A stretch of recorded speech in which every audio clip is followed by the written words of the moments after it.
Good evening, ladies and gentlemen. Welcome back to the Nancy Drew Game Ranking Series, episode 6 today, where we are covering down the Nancy Drew Games endings, ranked from the worst to the best in the series. I'm your host, Jameson. And I'm Julian. And today we are joined by the fine sommelier of all things Nancy Drew. Please welcome Arglefumph.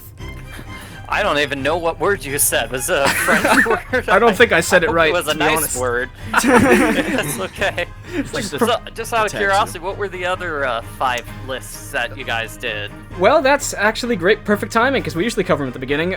We reviewed every game in this series, and we ranked them all off of 6 specific criteria, being the story and mystery, the suspects, the puzzles, the music, the atmosphere, and then finally the endings. So that's pretty convenient that you asked it right as we were about to introduce them. Mm-hmm. So This must be super difficult when it was the same person composed half the games, right? I know. Kevin Yeah, Manthe. Kevin Manthe did 1 through 25, I think. It was one of the hardest lists to ever make. Regardless, yeah, we're glad to have Michael here. Most people probably know him as almost the founder of the Nancy Drew YouTube community. He's been in the game longer than just about anybody. Again, we're very glad to have him join us today to help lend his Nancy Drew expertise and help balance out our opinions. I was just looking up when I actually started doing the walks. So it's May 2008 is God. when I did my first Nancy Drew walkthrough on YouTube. So Over I guess I 13 probably was It's over one of the 13 first years ago. people.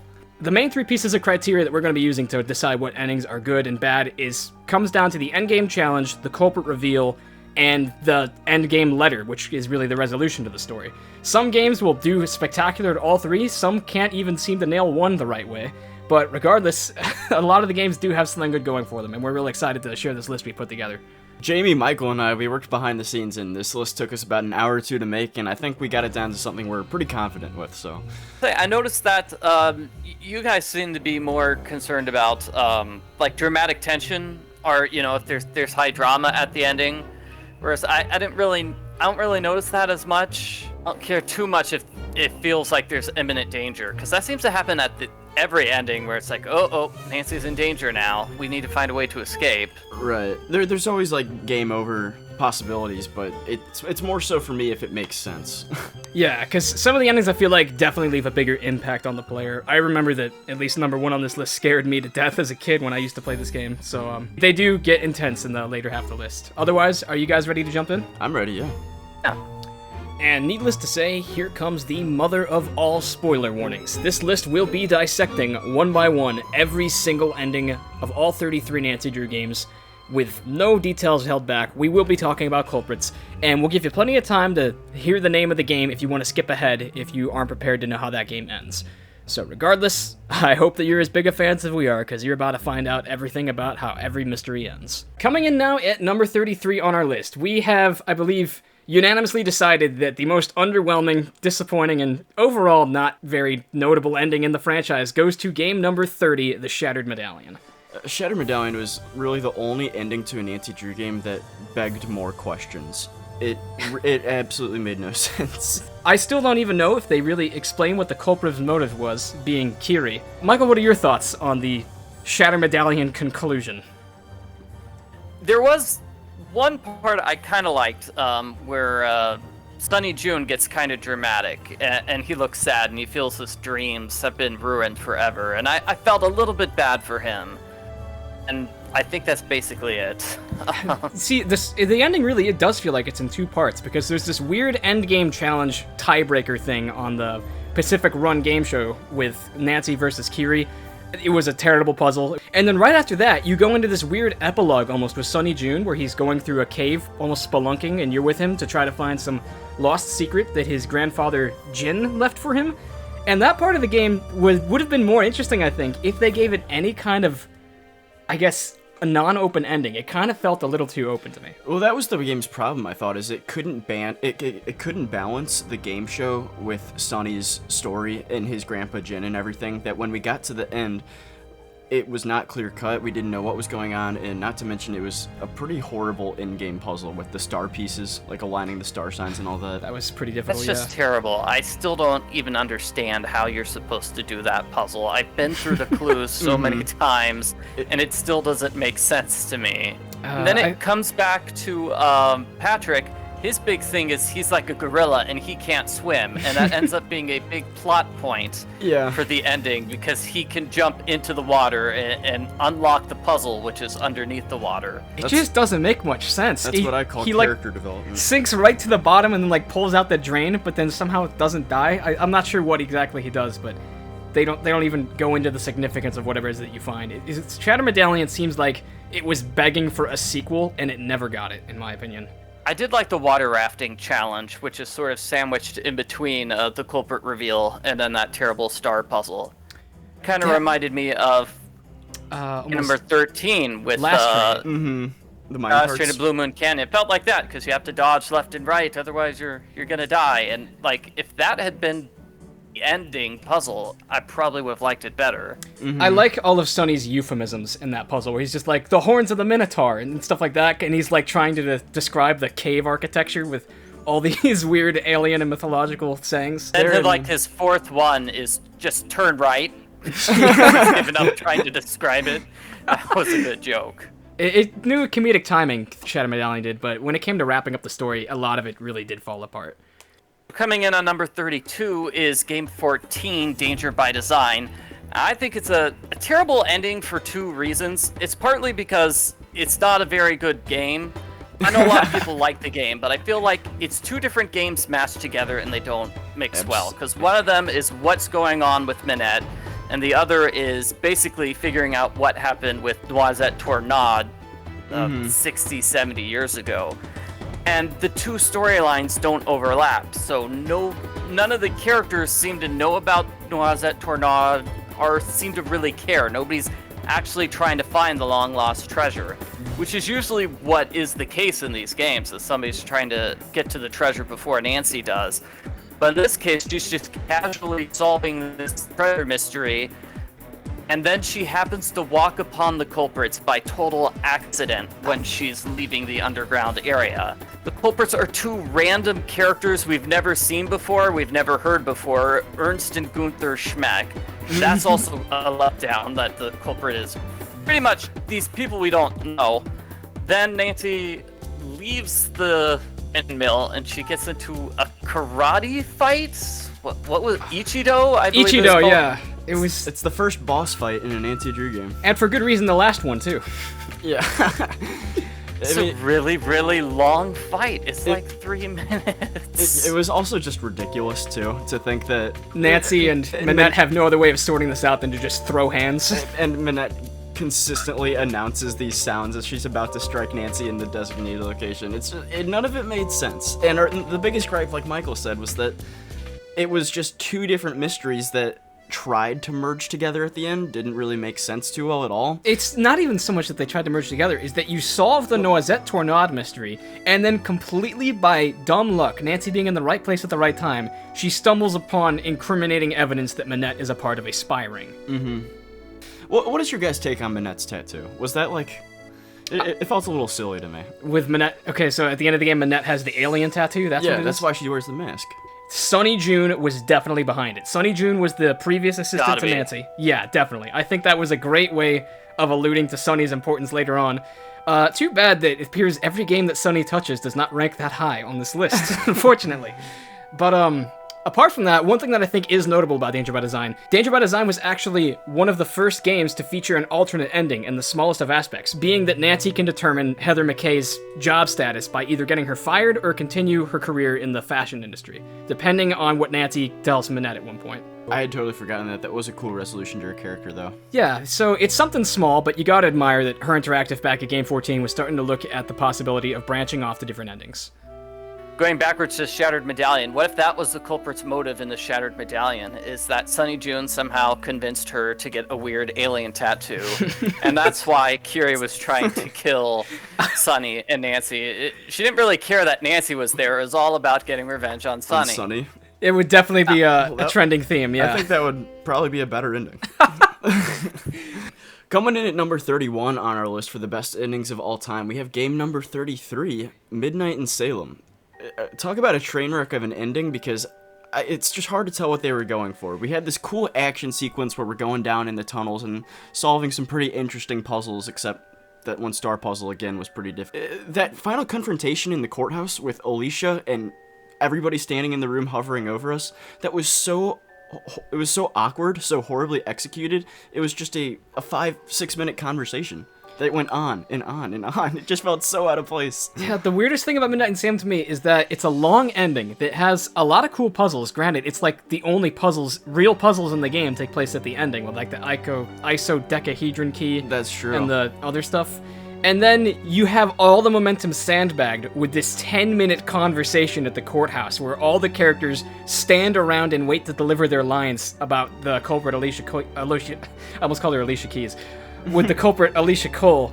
And then after that, you have like another 10-minute epilogue sequence, which I thought was fun. All the characters get together at the Perry house and kind of just hash it out. Some of them are rebuilding bridges that they burned in their past. And then the game just ends with no teaser for Game 34, so bonus points off. Mm-hmm. Well, wasn't it Nancy actually saying she needs a vacation? I think it was. It's Nancy on the phone with Ned, and he doesn't respond to any of the things she says. It's just a one-sided phone call, which is weird because she called him twice in the game, and he talked both of those times, but not during the ending scene where she's like, maybe I'll go to Austria for the next game. Oh man, from start to finish, Midnight in Salem definitely has a lot of problems with it. But honestly, the ending might be my least favorite part. I was at least excited when this game came out to have a brand new Nancy Drew culprit and try to guess at everyone to see who would be the final culprit, especially because this game had so many different characters. But I was just kind of disappointed by the end. It was just like some sort of contracting real estate scheme. She wanted the Hathorn house into the city's possession. It was basically a real estate scheme, yeah. Just like a Scooby-Doo episode, yeah. I know, faking hauntings. There are two smaller things I can think of which are also disappointing about the ending is, number one, with the Hardy Boys, there's not really any resolution to the storyline about Nancy possibly joining up with the Hardy Boys detective agency. Nancy says, I need time to think about it, and they're like, oh, okay, and then that's it. And then it was a weird moment with the judge where everybody just started dumping on the judge. I'm trying to remember why I thought that was so strange. It was Nancy blaming the judge for arresting May without any evidence, and like the judge didn't do that. It's like he's the judge. He's not the one who's responsible for arresting anyone. They act like it's the judge's fault. Like bad stuff happened to May.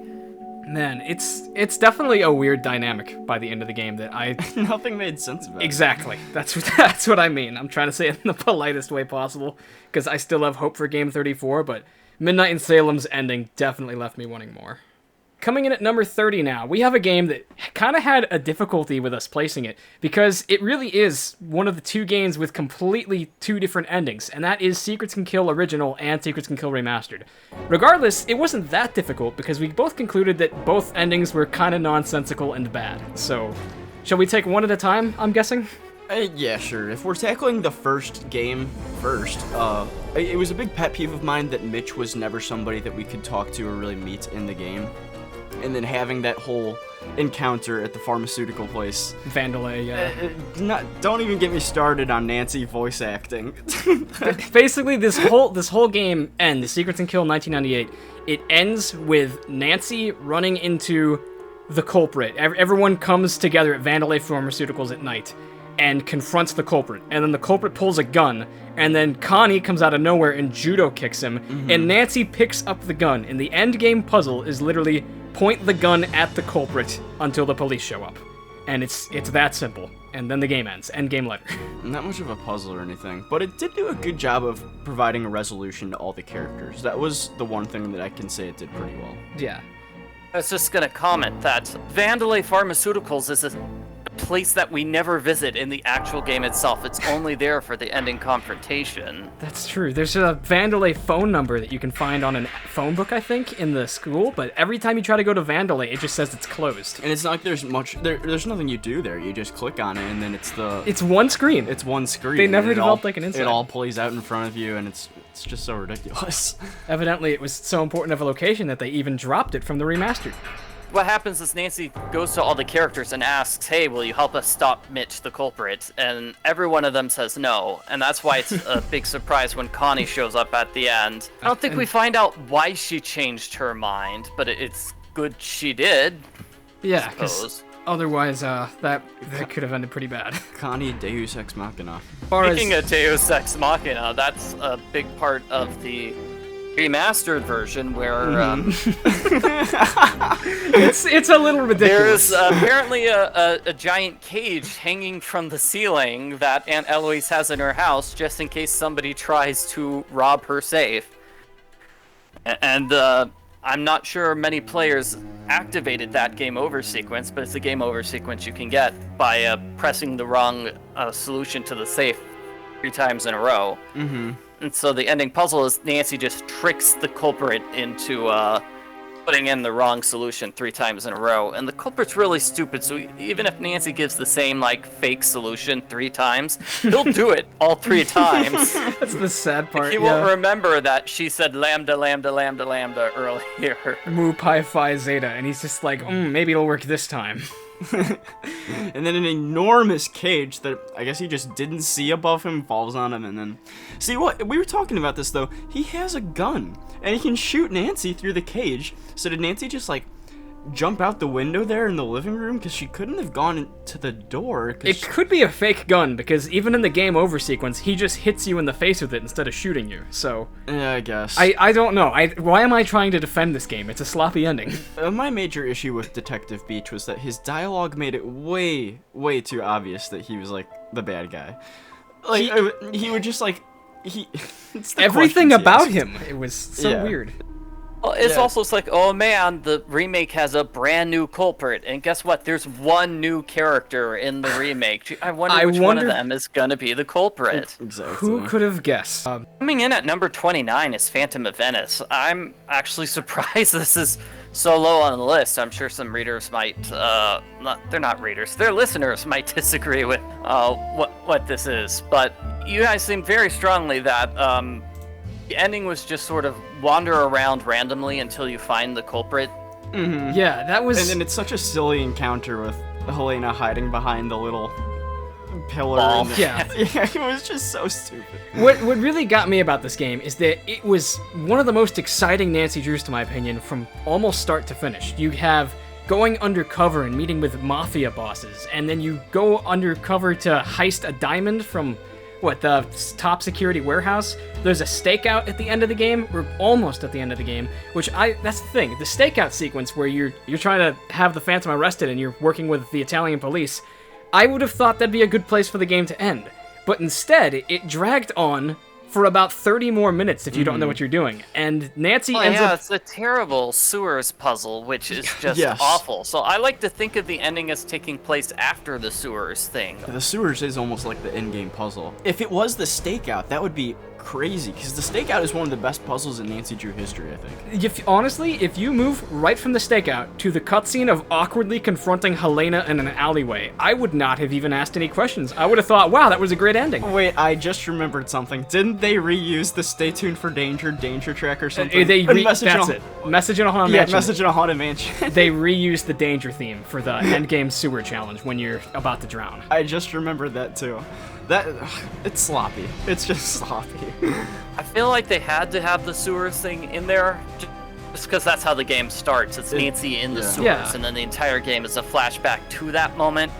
But yeah, the sewers puzzle isn't very good. Immediately after that, Nancy remembers the name Hildegard Killian because she saw it on an envelope 3 days ago. Just amazing memory on her part. Yeah, I had completely forgotten about that. Who would have thought that just the envelope that you see at the beginning of the game is some major endgame clue that makes all the difference? Yeah, that was kind of clever. But apart from that, Phantom of Venice, I enjoy this game. I just think that the ending is so underwhelming. I was just going to say, the reason it's probably so high up on this list is because it is a great game with such a disappointing ending that's what made it stand out more. So I think that's why we're really ragging on it, because it's not that good of an ending and it's a great game, so it's disappointing. So one of those ending letters where a lot of it is just describing the plot of the game and information the players should already know, because a good portion of it is just explaining who the various members of the Phantom Crime Ring were. Coming in at number 28 on our list of the top endings of all time, we have game number 20, Ransom of the Seven Ships. And there's a few things that this game did right, but it boils down to when you only have one suspect in the game, it really limits what the game can do in its ending. The only thing that I can give credit to is A, Dwayne Powers, and B, I did like that there's an optional puzzle in which you can find El Toro's treasure. Yeah, so having a cool, I guess, alternate ending like that was a lot of fun.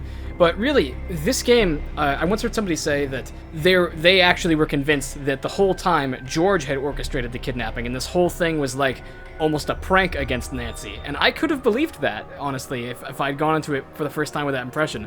But, I mean, a more realistic approach is what actually happens, and it's just the one person on the island who Nancy isn't a lifelong friend with is responsible for kidnapping her friend. It was neat to see Nancy's friend Bess for the first time, but we only see her for this cutscene sort of like at the ending. So she's basically only on screen for about a minute.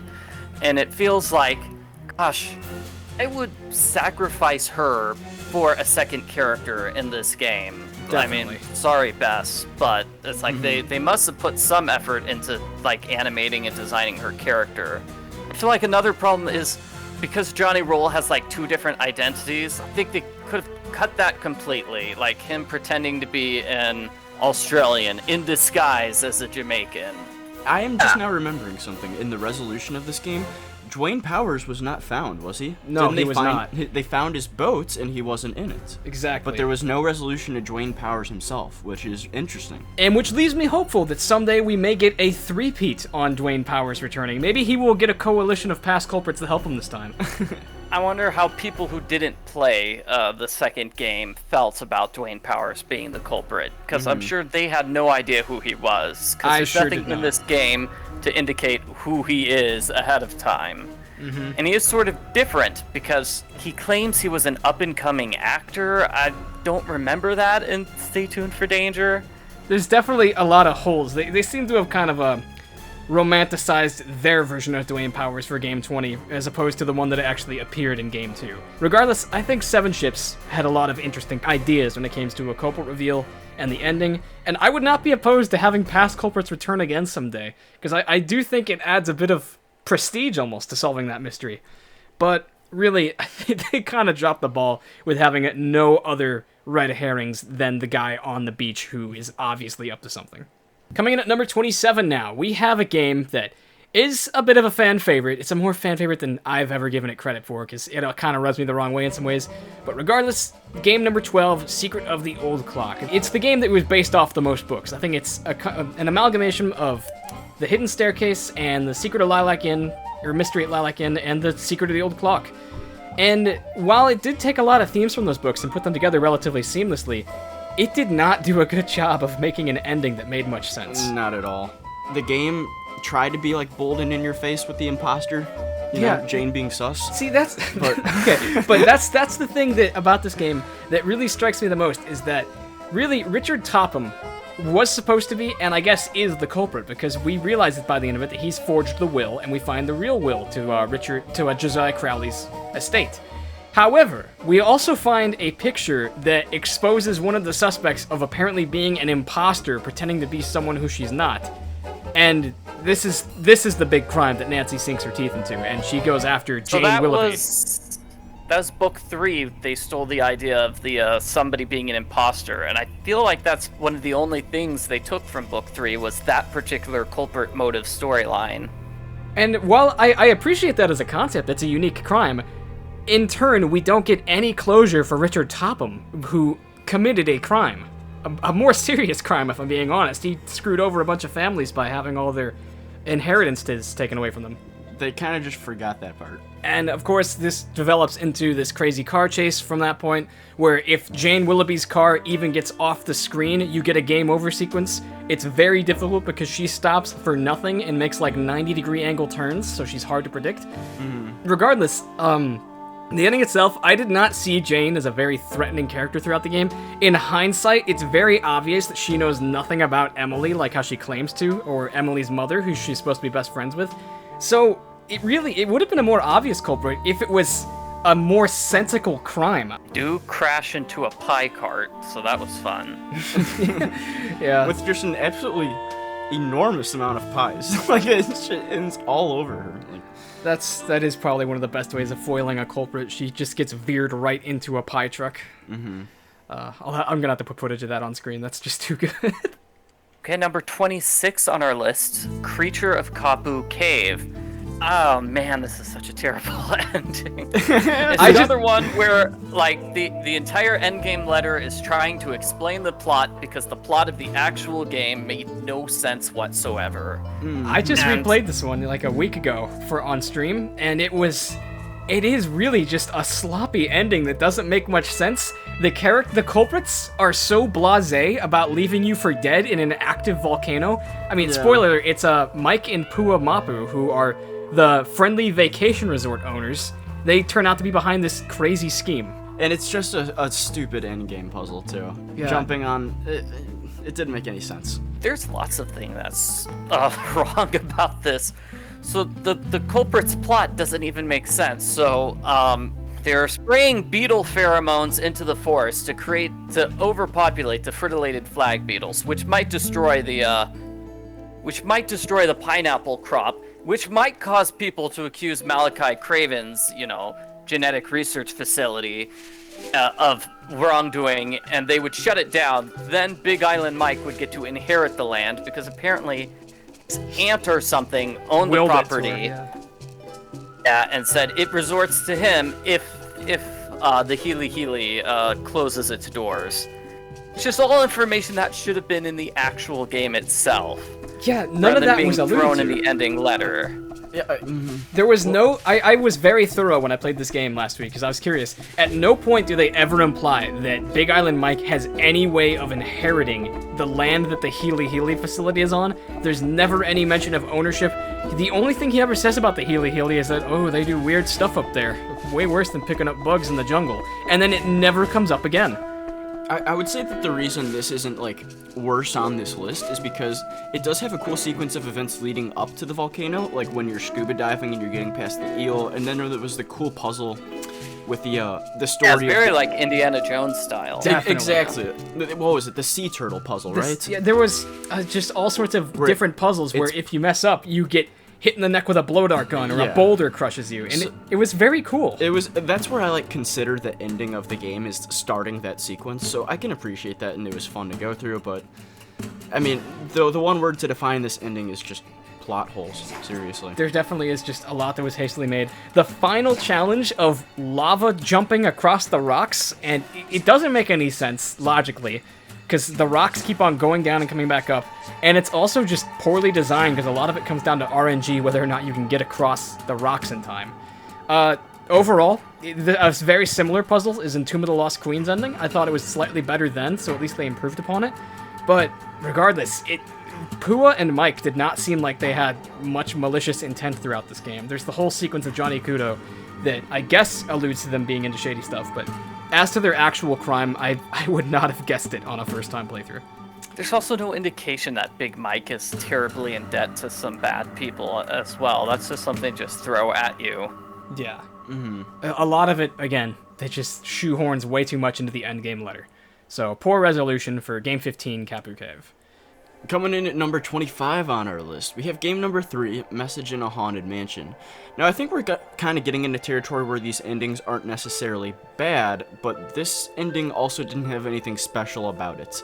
I kind of liked the 3 puzzles that happened in your room because they were foreshadowed throughout the entirety of the game with the Chinese symbols. Yes. And then getting the phoenix eyes, the ruby, that was cool and all, but I mean, the ending puzzle is just walking up a flight of stairs, you know? And Louis' chandelier is so boring. If you walk up the wrong set of stairs, the culprit gets away. That's such a boring endgame challenge, because you're supposed to pay attention to that one of the staircases creaks throughout the game. So if you go the long way around, it doesn't creak, and the culprit does not realize you're dropping an entire chandelier on his back. Which honestly would kill him. Yeah, I feel like that would be lethal, to have a chandelier fall on your back. So, good going, Nancy. Michael, what are your thoughts on this ending? It's like there's not even much to say. I think we mentioned that poor Charlie doesn't get mentioned at all in the ending. That's also true. a problem is when, I mean, we've mentioned Nobody likes an ending where a character gets ignored, but Charlie was probably one of the fan favorite characters for the game. It's Ned. He's homeless, is what it is. Charlie is secretly living in the basement, and Nancy never offers any resolution as to what happens to him. People say he might still be living down there. That's the sad part. Apart from that, this really was a bit of a bare-bones ending. There's not so much to say about Game 3 in the franchise. I feel like with every ending, they started to get a little more complex. This one comes down to Nancy solves a great big centuries-old puzzle, or more like decades-old, and she finds the treasure, and then the bad guy comes out and tries to steal it from her, and then she drops a chandelier on his back. So it's definitely pretty basic, and they did forget some characters in the letter. Coming in at number 24 now, we have one that is very similar to Message in a Haunted Mansion, and that is game number 7, Ghost Dogs of Moon Lake. Now, fans of the channel know that Julian and I are a big fan of this game. It was the first game that Julian and I ever beat on our own. And granted, we probably did use a couple of spoilers for it, and the ending probably psyched us out back in the day, but it's really sloppy, this conclusion to Ghost Dogs of Moon Lake. Nancy finds the ghost dog kennel in this underground cage, and there are so many clues that just blatantly reveal that the culprit is Emily Griffin, paramount of them being that there is a note to remind her to return Titanic to Blockbuster. Red Knot or Jeff Akers would never watch Titanic or enjoy it. I think we can all say that with a degree of confidence. When Emily shows up above Nancy in a well, clutching a giant, I think it's like a femur, it looks like a human bone. It's just like, hey there, Nancy. What on earth do we got going here? It's one of the most weirdly cheesy endings ever, and the solution, the endgame challenge really, is just Nancy jukes around her by going through an underground sewer tunnel, locks her into the vault, and then leaves her till the police show up. Not so much to say. Thoughts, Michael? Do get a shot of Emily from behind. We see the back of her head, and it is not very good looking. No, it's not. The character is definitely not meant to be seen from behind. It's hardly looked like it was finished. And I do love the endgame letter shot of Emily in the well with her gold and waving her bone around. And, yeah, that's in the endgame letter. Yeah, the park ranger says that if he had to pick between getting a bear between her cubs and Emily between the gold, he would pick the bear. It was a good endgame letter. Her face looks weird in that letter, though. It looks like her face is just like her lip a is curled. centimeter to the left.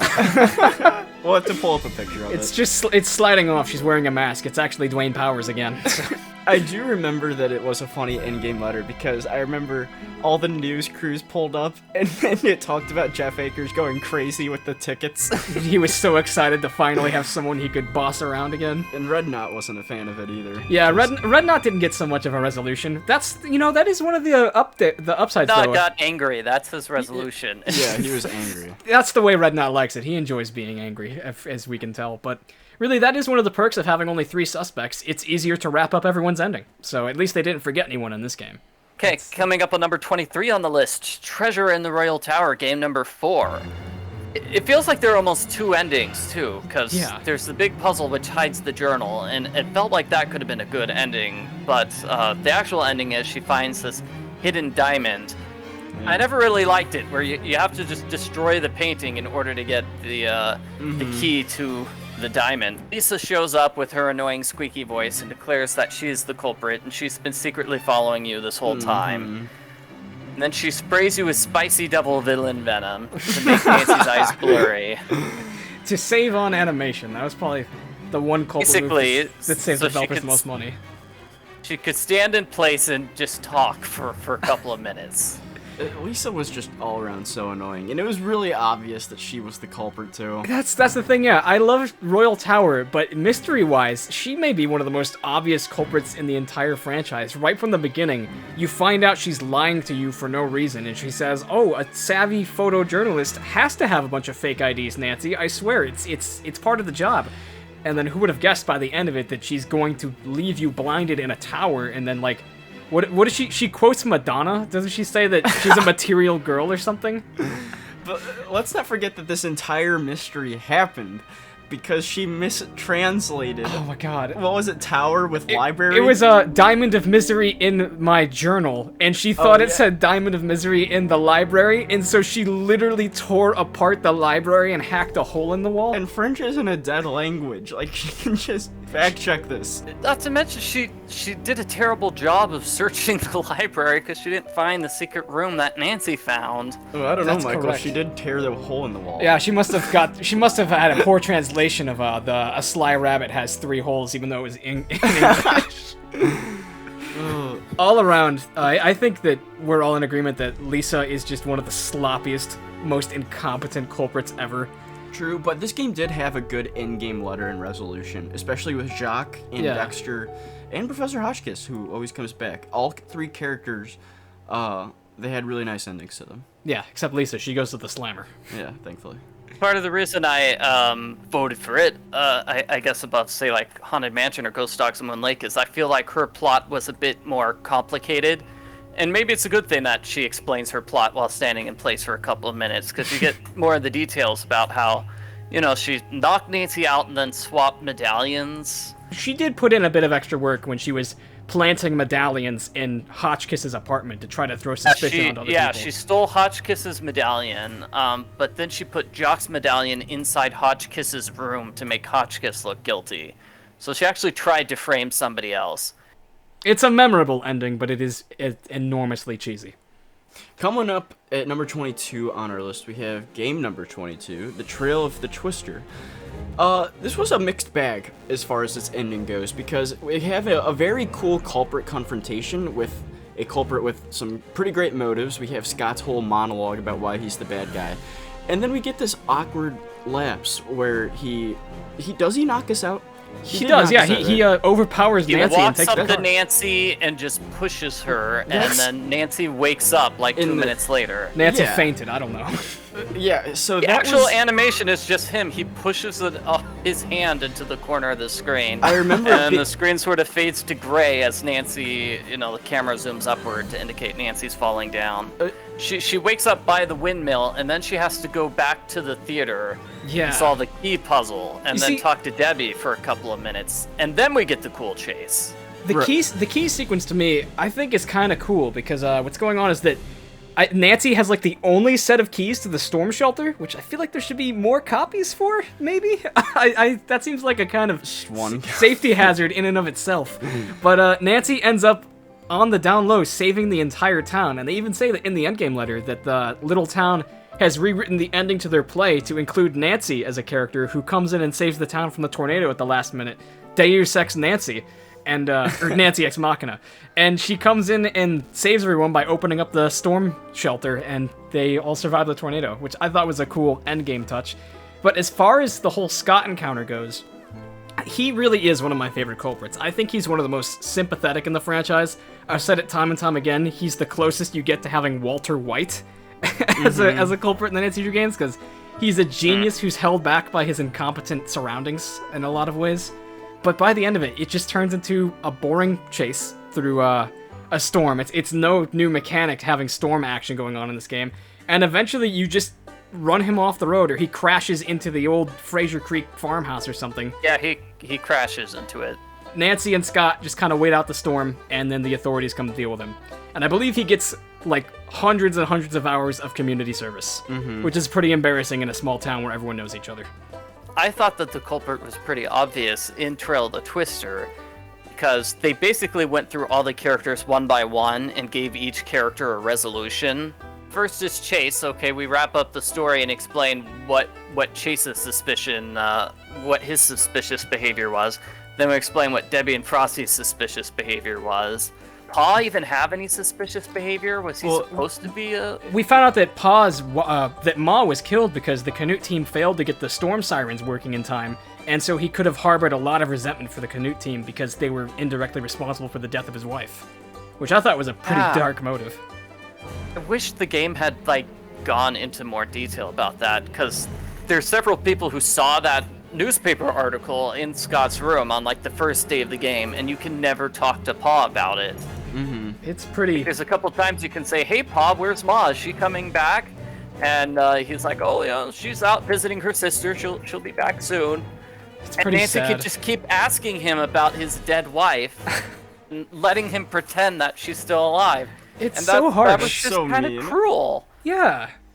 Really, Pa seems like he needed more character resolution than anybody. I'm just happy that he gets to keep on doing his theater that he loves so much, because you can see how excited he gets when Nancy asks about the theater. Mm-hmm. Coming in now at number 21, we have game number 6, The Secret of the Scarlet Hand. I think that this ending has really grown on me in the past. I used to think it was ridiculous amounts of work just to get through the game and then to this ending, but I feel like once you understand the subtext of all the cool Mayan mythology that goes into the grave that Nancy opens at the end, the monolith, there is another layer of just mystery solved. This is one of the oldest mysteries Nancy ever solves, having unearthed the tomb of the Whisperer, who has been, 800 years now? Is it 2,000 years? I forget how old this tomb is supposed to be. I think Jamie likes this a little more than me because I can't look past how silly it is, but I do. Let me state that I do appreciate the ending Taylor Sinclair cinematic of "Confound you, Nancy Drew." It's definitely very theatrical. See, that's great and it's perfect. But what I can't look past is how he suddenly teleports there. Yes. And then he locks you in there, and then you do the whole puzzle inside the monolith. And then when you escape, who's there but Joanna Riggs, Henrik magically healed himself, and Alejandro. Wow, you're really heated about this ending. I didn't. So, and then they also acknowledge that Taylor Sinclair is the bad guy, which means that they were watching him lock you in there, didn't do anything.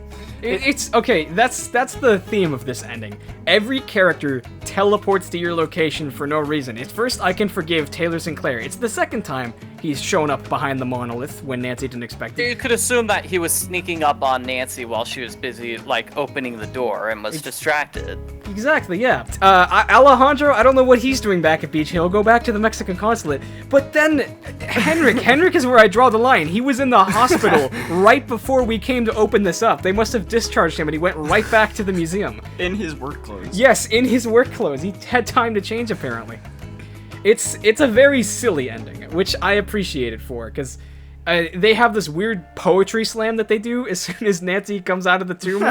It's definitely a memorable ending, but maybe not for the right reasons. Behold, our heroine emerges from the tomb like a mermaid from the sea.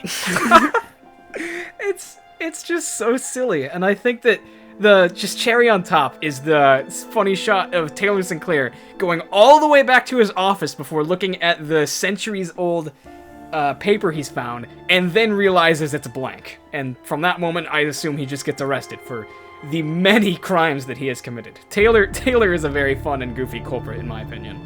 It's kind of a cool idea to have the three suspects all together standing there. I don't think they did that in any of the other earlier games where it's at the end of the game we see all the characters together sort of interacting, kind of. They're not really interacting, they're just all doing the poetry slam, like you said. I don't even know what else to say about Scarlet Hand. I enjoy it. It's really grown on me because it's a goofy ending. I love solving the old mystery of Siwapili Amakali and how King Pakal had her entombed in stone for telling slanderous lies about him and the royal throne.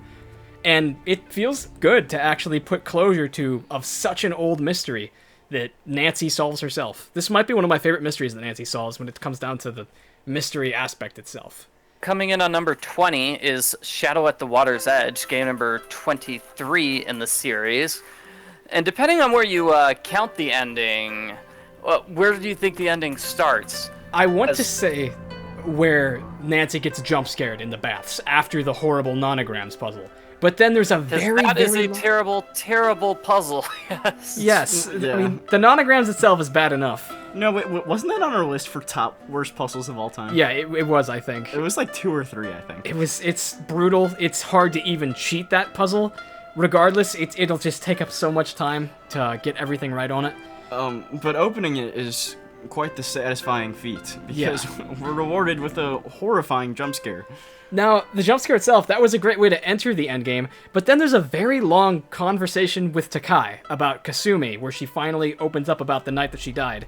And unless you're really into the subplot about Kasumi Shimizu's death, this is just a really good way of losing momentum for an exciting ending, because it becomes pretty obvious Runtaro's behind it.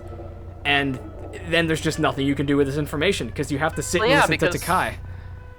Nancy sees the dummy, and she can zoom in on the dummy and say, hey, it looks like it's got the same parts that Rentaro was working on his shed. But no, it takes the huge detour to explain the will, Kasumi's will that Nancy just found, because we need the whole backstory to that will.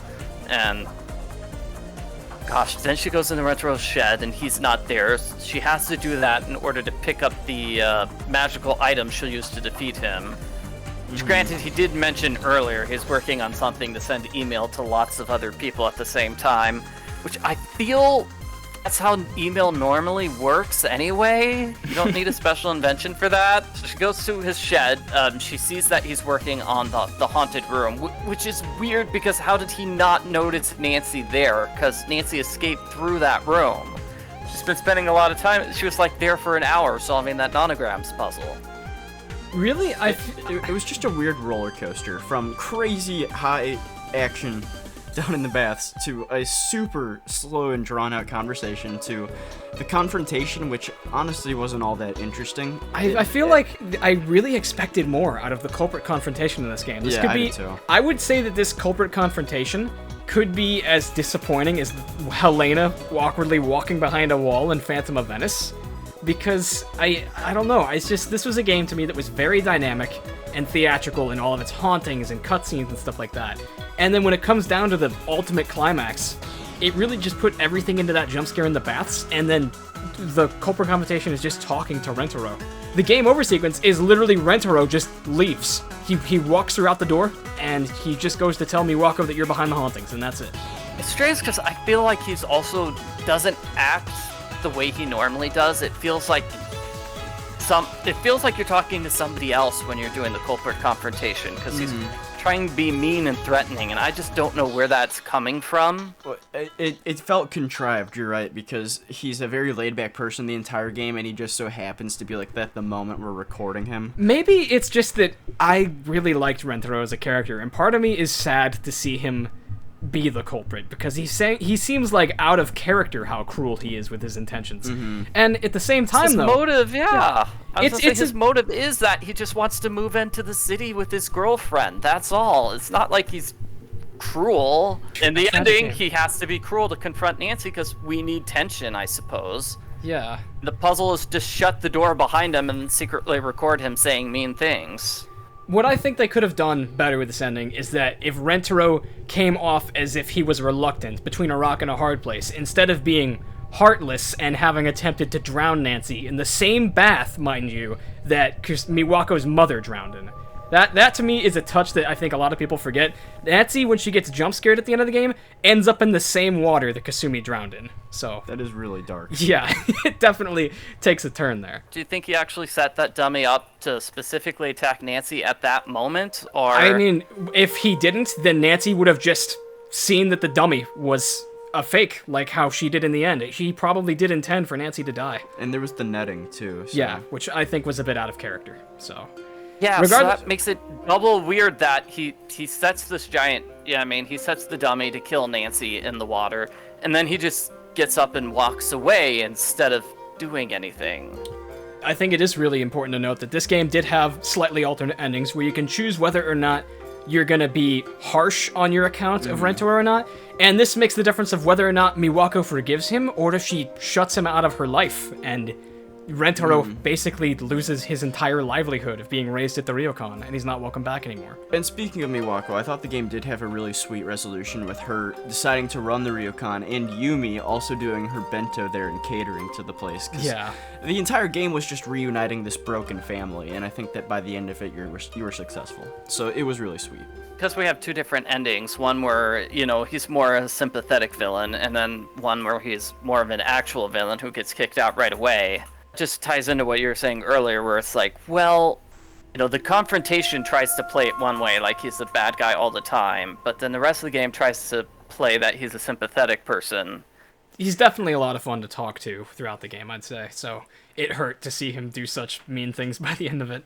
Coming in at number 19 on our list, we have game number 16, The White Wolf of Icicle Creek. This was a pretty fun ending, but it had so much potential to be better. Yanni was the culprit, and he plants all of his explosives in Lou Talbot's stolen backpack to make it look like Lou has been bombing the lodge and the area around it to find dinosaur fossils. And our biggest gripe was that, hey, that's a really cool motive, and they should have played with it a lot longer than the 10 or so seconds it took before Isis came back in holding the glove or whatever. Because that was so cool. And I for a moment, the first time I played the game and it was a blind walkthrough, I was like, oh my god, it's Lou, this is so cool.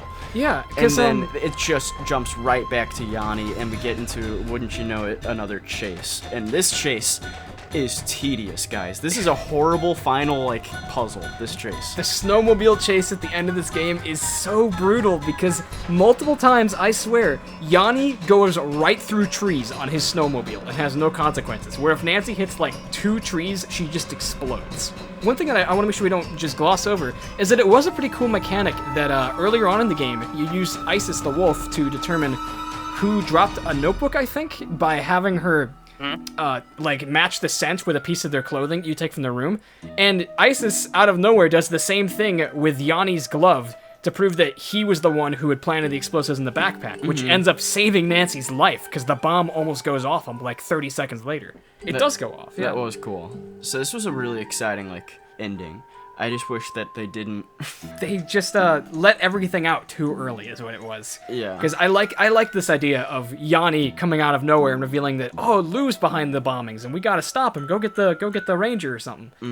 I was gonna mention one of the sillier things about this game is you can get to the ending without ever talking to Yanni once. Oh my god, yeah. That would be funny if the first time we meet him, who is this person? Yeah, he just walks in and he's like, what? I know that's more of a speedrunning trick, but can you imagine a blind playthrough where someone never meets Yanni? Oh yeah, Yanni's motives were pretty top tier. In the end, it turns out that he was a spy for the Fredonian government who was trying to scout out land around the lodge that I believe had, like, uranium deposits or something, and they wanted to end up putting the lodge out of business so that they could start mining for weapons, is what they were planning, I think, for, like, nuclear deposits. I'm not sure I understand it very well, because granted, there are tons of radiation and stuff around the lodge. You get a Geiger counter that goes off all over the place. That's a pretty alarming part of the game, I must say, when Nancy gets a Geiger counter that goes off in parts of the lodge. This is like, that's probably not healthy to have lots of radiation in this vacation resort. I feel like White Wolf, it's one of those endings that happens very fast. There's not so much time to chew on what's happening. Coming in now at number 18, we have game number 32, The Sea of Darkness, which really, I think this is a very strong game. A lot of people enjoy this one, I'm one of them, but the ending might be the weakest part about it. It happens a little underwhelmingly, if you ask me. The culprit reveal seemed out of character for Soren. Soren, as a character, seems like he's too nice of a guy to go through with the madness that was kidnapping Captain Magnus. It had a really cool in-game puzzle, though, that it finally tied together that beautiful song poem. Yes, the puzzle was really cool. That was what was used to find the treasure. The word I couldn't keep. He doesn't spend a lot of time discussing anything that happens. He just comes in and is like, oh, Nancy, you know exactly why we're here. You're going to find the treasure for me, or I'm going to smack you with my axe. Yeah, that was another thing. If I'm being honest, I think that the highlight of this ending isn't really the present story going on with finding Captain Magnus, because I was pretty confident we were going to find Magnus before the game was over. But to me, it was the story of Captain Lawrence being resolved, because that kind of hit me like a proverbial ton of bricks when I realized the twist, which was that Captain Lawrence wasn't actually some prestigious sea captain like how people thought he was, but that he was actually a pirate, if I'm not mistaken. And he had just captured the Heerlijkheid from the British Navy, I think, and ended up crashing it into Skipbrat at their time of need. And that's why it was such a historical mystery as to why this British Royal Navy ship was sailing in those waters at that time of year. They were pirates who had taken over the ship, and when they showed up in the town, everyone assumed that they were the British Royal Navy, and they ended up sticking around and saving the town of Skipbrat and becoming an important part of their local history. I thought it was pretty silly that there just happened to be a decoy chest right there, and then Soren's able to take it. And yeah, and furthermore, Soren just decides to add attempted murder to his charges by locking Nancy into the ice tunnel by smacking Gudrun against the wall for a cave-in. Yeah, instead of just knocking her out or something. It is a lot like the Shadow at the Water's Edge ending in the fact that the alternate endings revolve around whether or not you want to really throw the book at Soren, or if you want to give him a chance to redemption. And honestly, I can never not give him a chance at redemption, because I like Soren, I think he's a friendly guy, and just like Rentaro, I think it's out of character that he would go out of his way to do something so heinous. For one thing, kidnap Magnus, and another, try to kill Nancy. No, wait, I'm forgetting something. Whether or not you agree to further your relationship with Ned or not, does that have an effect on the in-game letter? Because you can reject... It does not, but if you get him the sword from the store as the anniversary present, there's an extra line about that where Nancy says Ned loves it and it's fantastic. And I tried every other present in the store, and it's like, nope. Sword is the only one that gets its own special line in the ending. All the others just get Nancy saying, "Oh, I'll do better next year." Now that could be a piece of trivia for someday. But yeah, that's actually a touching ending. I never realized that. I should buy the sword for Ned every time I play this game. Then it's worth doing all the bonus puzzles for Kroner. Then coming in on number 17 is The Silent Spy. This is another one of those games where it feels like, they had a good ending point, but then the game just kept going. Because it had the really cool ending where it's the flashback. Nancy had the cool flashback of her mom, and then she wakes up and she and Zoe Wolf are just caught in a trash compactor and about to die, and there's a puzzle to escape. But then after that, it kind of goes into Ewan's the culprit, and we don't really get a motive for him. It's just the bad guys were manipulating him, and so he just decided to turn on the secret organization he was working for. This is definitely like the most egregious example in the franchise of a culprit not having a motive. Because this isn't like Shatter Medallion where he's cheating on a game show because he wants to be the winner. Ewan is trying to commit a terrorist attack of like biochemical warfare that will leave hundreds of people dead. And he doesn't have a clear motive for it. Mm-hmm.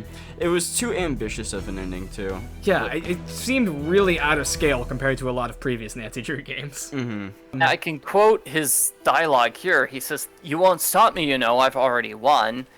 And Nancy says, "Why would you do this?" And he says, "Because I can." That's basically his explanation for everything. It's such an overzealous crime with I forgot that with line. Just no reason behind it. Now, really, Silent Spy, I like the endgame challenge of defusing the bomb. It's kind of weird how every culprit is every suspect is an earpiece in Nancy's head, and she can, hear them all talking, and they're defusing bombs across the city, apparently, that we never get to see or hear about. All at the same time, yeah. Yes, it's very intense, and out of nowhere, it all comes to a neat conclusion. But what really makes this ending shine...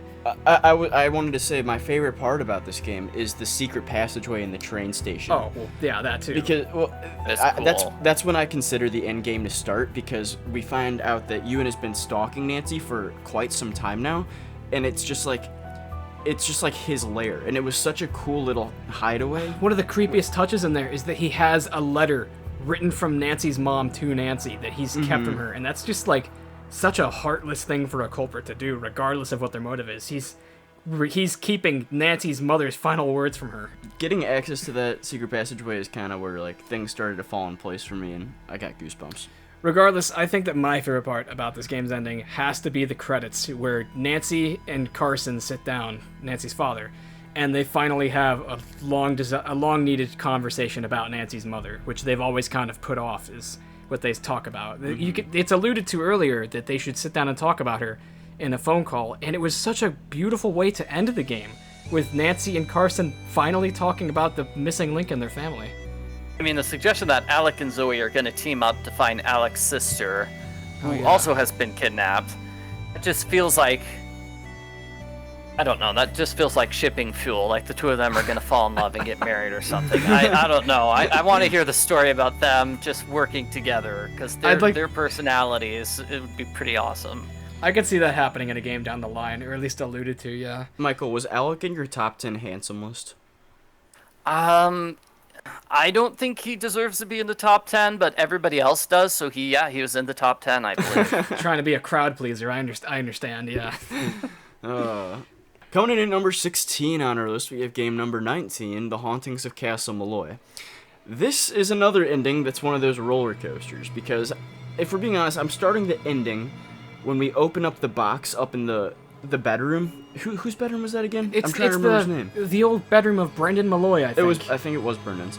We opened the box in Brendan Malloy's bedroom, and it tells us about Fiona, right? Yeah, there's a letter in there about his daughter Fiona, who really is a bit of a footnote in the game up until this point. We hear about how the original family there, Brendan Malloy and his wife and his daughter Fiona, were working in this castle doing experiments for the Axis powers until one day there was a laboratory spill or something, and the whole place exploded. It was a birthday card. Yeah, birthday card is what we find in the bog at the end. Yeah, but wasn't there also a key in there? Yeah, the key is what you find in the bedroom, and then the key takes you all the way out to this locked box way out in the bog hut, which is the last thing you haven't done at this point. It's the only thing on your task list is open up that box in the bog hut. And then it's a birthday card, which is just like so. There's some threatening aura about it for some reason. Yeah. It's just so uncanny that that's what you would find.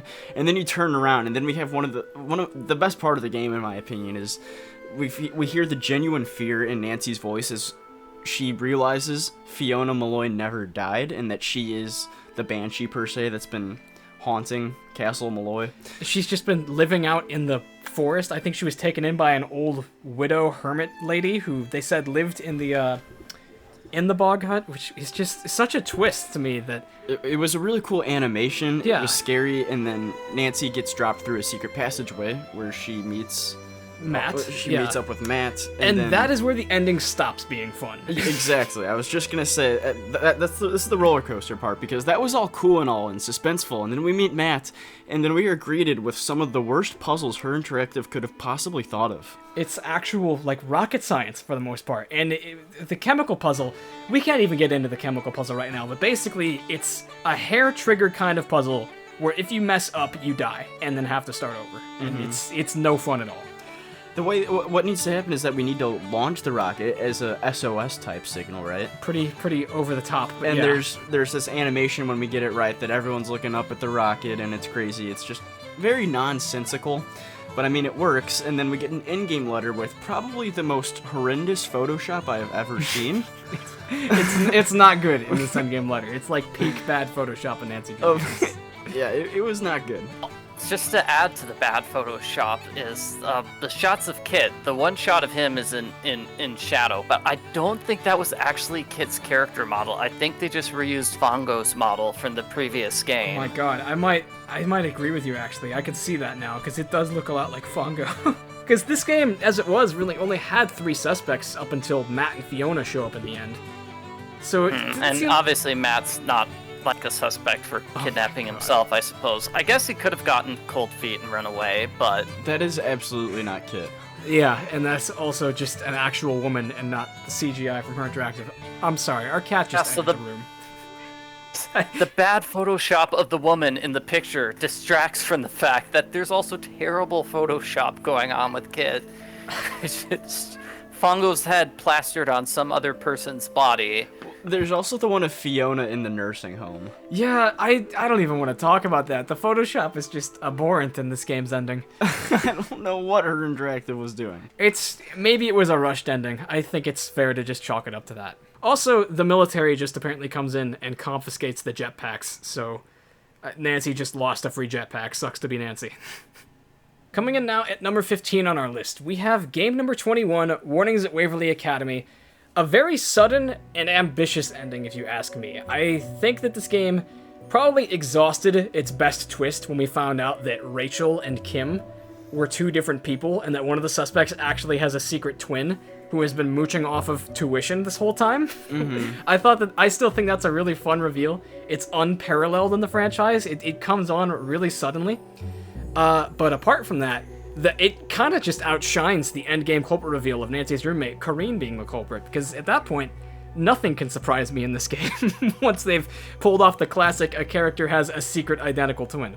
So, in short, this game has a very unique treasure, which I think is cool. What's been uncovered at the end is the secret, unpublished collection of Edgar Allan Poe's works, which honestly is something really cool. If someday they found unpublished works of Edgar Allan Poe, I would probably be interested in reading that myself. So they definitely had my attention with the unique treasure in this game. And I even enjoyed the little cheesy endgame puzzle, too, with the pit and the pendulum, where Nancy is left in a pit with a pendulum-bladed swinging axe coming down from the ceiling, which I don't understand why she doesn't just step to the side of the room to get around it, because in the original Pit the Pendulum... easily dodge it, yeah. In the original story, the man was tied down, I think, and he couldn't get out of the way, but Nancy just decides she's gonna stand right under it and solve a puzzle. So, you do you, Nancy. We totally... And then another fun part is coming out of the wall. Yes, that's probably one of my favorite secret passageways ever, just because of how funny it is. The secret escape route from this Pit in the Pendulum room leads directly into Mel Corbelis's dorm room. And as you arrive there, Mel is already grilling Corinne, asking why she just came out of her wall, and it's such a funny and absurd moment. The culprit can't escape because the secret passageway is just so weird. Exactly. Nancy could have died down there, honestly, and it wouldn't have made a difference. There's no way Mel was gonna let Corinne get away with whatever she was doing. Overall, this game, it has a long in-game letter, but it does a really good job, actually, of wrapping up every character arc. It did. Both Rachel and... Wait, Rachel and who? Wait. Rachel and Kim? Why was I forgetting Kim for some reason? Both Rachel and Kim, anyways, they get their tuition paid for by donors. Yeah, it's like a kind of a interesting story that all the patrons of Waverly Academy hear about, and they think, oh, we can chip in a little bit and help these two girls continue their degree. The effort was there for sure. Yeah, that was interesting. I don't think, correct me if I'm wrong, Michael, do they ever say who wins valedictorian, or do they leave it open-ended? They do not. They do not. They leave it open-ended. I thought so. For the record, I think it would be funniest if Mel got it, because she said the only reason she was running was just so that she could make everyone angry when she wins. So, good luck, Mel. I do agree that the ending seems a little sudden in terms of the puzzles that you have to do on the third day of the game. Yeah, because the final, it all comes down to like they just started a storyline about Izzy's term paper got deleted. I didn't even remember that. And just sort of just drops. It definitely does really creep up on you. I remember the first time I solved that weird furnace puzzle to open up the secret door in the cellar. I did not expect that I was going into a culprit confrontation when that happened. It all happens very fast, in my opinion. But regardless, I feel like it had fun comedic relief at the ending. It was a clever endgame challenge, even if it doesn't make sense when Nancy gets impaled by the pendulum instead of moving away. And it also just... I don't know, it felt like a fun and charming wrap-up to the game, and the endgame letter... I think it was a good idea to leave the valedictorian open-ended, because it'd be weird replaying this game knowing that one person's going to win it by the end. So coming in at number 14 is The Deadly Device. I know a lot of people didn't particularly like this ending, but I think we all did. Yeah, it had its moments, for sure. It was nice. It's one of those endings where you figure out the culprit's identity. Before you actually confront the culprit. I was going to say that Victor Lassette actually becomes like an in-game model suspect that you can talk to about 2/3 of the way in. And once he's pretty obviously the culprit, just in how aggressive he is with you. And you find it out pretty quickly, but the game does not end there. And that's what I really like about this, and a few other Nancy Drew games that have tried it, is it's kind of it's turning the formula on its head from then knowing who it is, and it's a matter of proving it at that point. And that's when the game becomes really interesting to me, is finding out Niko Jovic's little secret laboratory, and then we have the whole problem. Yeah, that's cool. Niko's laboratory is one of my favorite secret passageways of all time. We have the issue with the security footage, and that's where the end game really comes full circle, is trying to get the hard drive out of the office there. And it's a matter of, we know who the culprit is. We have the evidence. We literally can't take it out of this room, though. Yeah, and the whole time you know that you're in the building with the murderer, and at any moment he could choose to murder you too, which is the kind of the nerve-wracking bit of it. I love that when you tell Gray that Victor murdered Niko, he says, "I'll take care of him," and then the next time you see Gray, he's just unconscious on the floor. That was completely slumped. That was a pretty alarming scene to see that big old Gray had gotten knocked out. And then Victor, of course, comes after you. What we ridicule this game about, though, is that Victor, who is already an established murderer, decides to put Nancy in the Faraday cage in the Tesla room before turning on the electrocution, ultimately protecting Nancy. So, for some reason, he chooses to keep Nancy alive just so he can explain what his motives were with his culprit monologue, and it ends up being what foils him, because then Nancy easily escapes after solving a puzzle. The only thing that I can slightly think of is that if I'm remembering correctly, the circumstances where the Faraday cage was protecting Nancy for a short amount of time, and then it was about to open or something and zap her, I believe. Yeah, but he had no need. That's the If you thing. take too long, the cage just fails and she gets electrocuted. Yeah. Right. does. And if you watch it, that the little wires on the side of the cage become like reddish and frayed, I believe. So all I can Then- think of in that moment was there's no guarantee that if Nancy was just slumped outside of the office, there's no guarantee she would have been struck by lightning, I guess, though that's exactly what happened to Nico. Whereas if she's in the Faraday cage, all of the lightning is like gravitated towards that cage and she would most definitely be struck, but it's a plot hole and it's dumb. I enjoy the endgame letter. I like seeing the epic nerd fight between Mason and Gray, where Yeah, Mason definitely. takes Nico's work and tries to publish it and sell it as his own, and Gray follows him to the ends of the earth, I think going all the way to Japan, and they're in the expo from Shadow at the Water's Edge, and they get into this massive fight that somebody records and it goes viral. For being a game that dealt a great deal about science, it also had a lot of questions in morality about how far can you how far can you go with science, and when does it become immoral in what you're inventing. And I feel like that's what intrigues me so much about the game, at least, and where it really got interesting at the end game. Thematically, there was a lot of good exploration when it came to morality in this game. So all in all, Deadly Device is a good game, and it ended it pretty strongly just for that pretty noticeable plot hole of protecting Nancy when you're trying to kill her, question mark. Yeah. There's another thing though. So what happens is Nancy solves the puzzle to raise the lightning rod, and that way all the electricity will go to the lightning rod instead of going to the Faraday cage where she's trapped. And so Victor just opens up the door to the control room to walk outside to see what's going on. It's just the stupidest move on his part. He knew the lightning was on. He turned it on. Why would he? It just doesn't make sense. He can see through the control room. There's a big window that you can see, and there's also a button that controls the lightning rod in the control room. He could have just pressed that button again to make it go back down and continue trying to kill Nancy. Instead, he just steps out and gets electrocuted by his own machine. Then my question is, what happens next? Okay, so Victor's unconscious, but the lightning should still be going, right? How is she able to leave the room? These are good questions I never thought of. Wait, that's actually a really good point. Yeah, wow. I think that being one of the only murder mysteries in the franchise, there's a lot of expectations you have for the culprit, that they're going to be a cold-blooded, ruthless, mastermind killer. And then Victor is just disappointing with how incompetent he is. So, really, I think that cannot be overstated, that Victor is not the great big mastermind he's cracked out to be. He has a lot of flaws. Coming in at 13 on our list, we have game number 11, The Curse of Blackmoor Manor. The ending for this game was pretty bold in that they went with Jane being the culprit, and I thought that it was a great choice, but it did feel...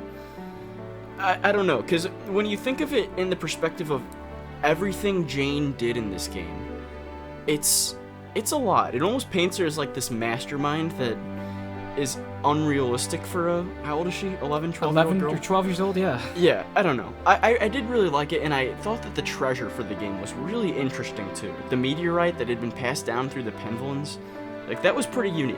Now, the thing about this ending that gets me the most is that I think it happens way too fast, way too suddenly. Jane's just there when Nancy opens the secret safe at the end. Yeah, well, that's just a common thing that her interactive does.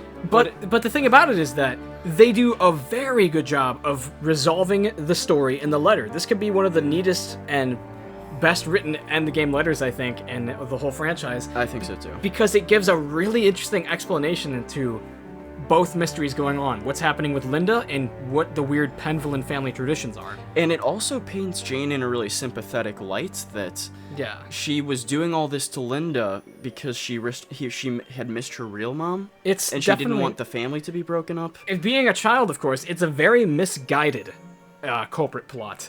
But I feel like it does come off as sympathetic because she doesn't understand that her real mom might be out of her life for good. Michael, would you say that... did you feel sympathy towards Jane by the end of the game? You definitely feel bad for Jane, because she's not doing this out of, say, malicious intent towards Nancy like so many of the culprits are, and she's not even doing it out of greed that she wants to get this fancy treasure. Whereas I imagine if one of the other characters had been the culprit, that would be their motive. Really, Right. to me, what I like most about this ending is the very clever solution or answer they gave as to what the whole Penvillin deal is. It's believed that the Penvillin's wealth and all of their good fortune in the past came from the progenitor Ranulf the Red and this strange, otherworldly rock that they found that they call the Penvillin family treasure. And they have every generation of Penvillins, or every other rather, make a puzzle to help ensure the safety and safekeeping of this rock and make sure that it remains hidden. And it's a Penvillin rite of passage for every other generation to solve these puzzles, to find the meteorite family treasure, and then make their own puzzle to continue the line. And once Nancy figures all this out, she is sworn to secrecy and not to tell anybody, as Jane and her father get together to try to make a new puzzle to help protect the meteorite. And the funniest touch to me is that Nigel returns to the manor to retrieve his laptop, which he forgets, and he can tell that something big happened while he was gone, but Nancy refuses to tell him, and I think that's so funny that Nigel's left out of it, and he doesn't get to have the big scoop for his book about what the Penvillin family secret really is. So, really, I thought it's a very unique ending. I think it's an excellent dynamic with Nancy being let in on the Penvillin family secret, which he then immediately divulges to Ned in the endgame letter. So that's not very courteous of her, but still, I thought it was fun. I wish Ethel had a bigger role in the end game. That Yeah. would have been kind of nice. I mean, Ethel as a character just needed a bigger role for the game, but her presence was nice throughout it. Any final thoughts for Blackmoor? It was a good game. We are getting into like good endings now. Definitely. Yeah, we no longer have to describe why we think the ending's bad. Now we can talk about why the ending's good. Exactly. Definitely, yeah. We're really approaching the flawless stuff now, and I think that's a great way to enter number 12 that we have on this list. Game number 26, Tomb of the Lost Queen. So, Tomb of the Lost Queen in the past I've described as one of the best adventure games in the Nancy Drews. It's constant finding secret passageways, uncovering tombs, and all sorts of spooky stuff. There's cutscenes here and there that make you feel like you finally are making a lot of progress and unlocking a new area and stuff. And I feel like the ending is no exception, because the ending has multiple intense puzzles that can have life or death consequences if you mess up. I think it's a good level of difficulty too. Yes, it's got... Everything was able to be solved, not with ease, but not without searching the solutions, and it was all very well relevant puzzles to the game. Like when you're walking on the walls, the ledges, yeah. the ledges up there, that was a great puzzle. I do think that I like that puzzle more than the final one, where you and the magnificent Abdullah Bakum are having that Kapu cave style lava jumping puzzle. I do not care for those kind of puzzles. I don't think they're fun. They're clunky, and it just doesn't make much sense. Yeah, it's weird that John does show up at the very end just to knock Abdullah out. It's strange because it doesn't matter how quickly you solve the puzzle, Abdullah somehow manages to beat you outside the temple. He comes out of the shadows and says, "Going somewhere, Nancy." He pulls out back his hand, presumably to knock you out or something.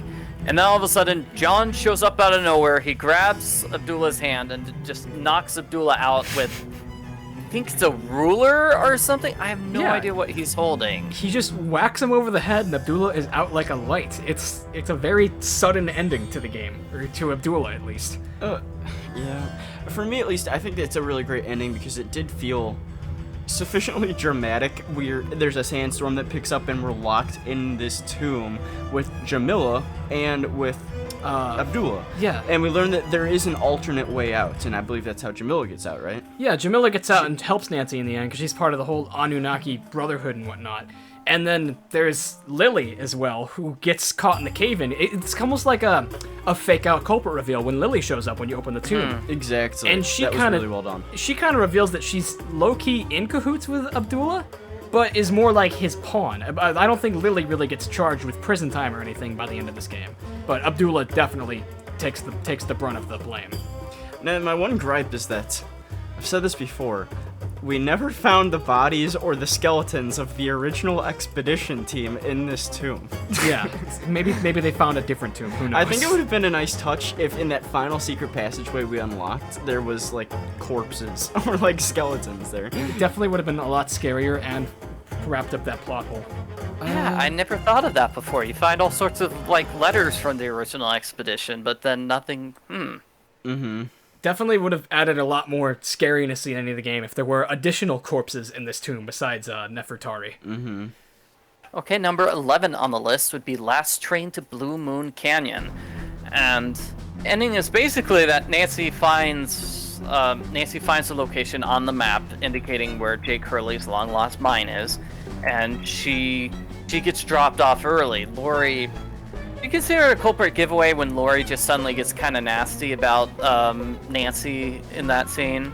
It's one of the big complaints I hear about this game, although it's not much of a problem with me, is that there is no real culprit up until the ending cutscene where Lori decides for no real reason but for self-fame and gain that she wants to cause a cave-in and kill Nancy and make it look like she was the only one who could get out. Well, it was an amazing treasure, the letter by Abraham Lincoln, signed by him on the day that he was assassinated. That was such a strange ending letter. I think it's one of the coolest treasures that Nancy finds in the franchise.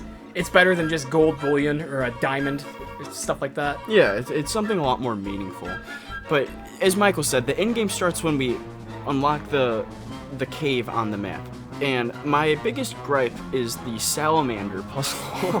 The salamander and the boards, they're so annoying. I think that puzzle is pretty dumb. Not to mention it's a hard puzzle, because one board goes wrong and then it's just restarting over and over. And Yeah. I remember the first time we played it must have taken us 15 or so tries.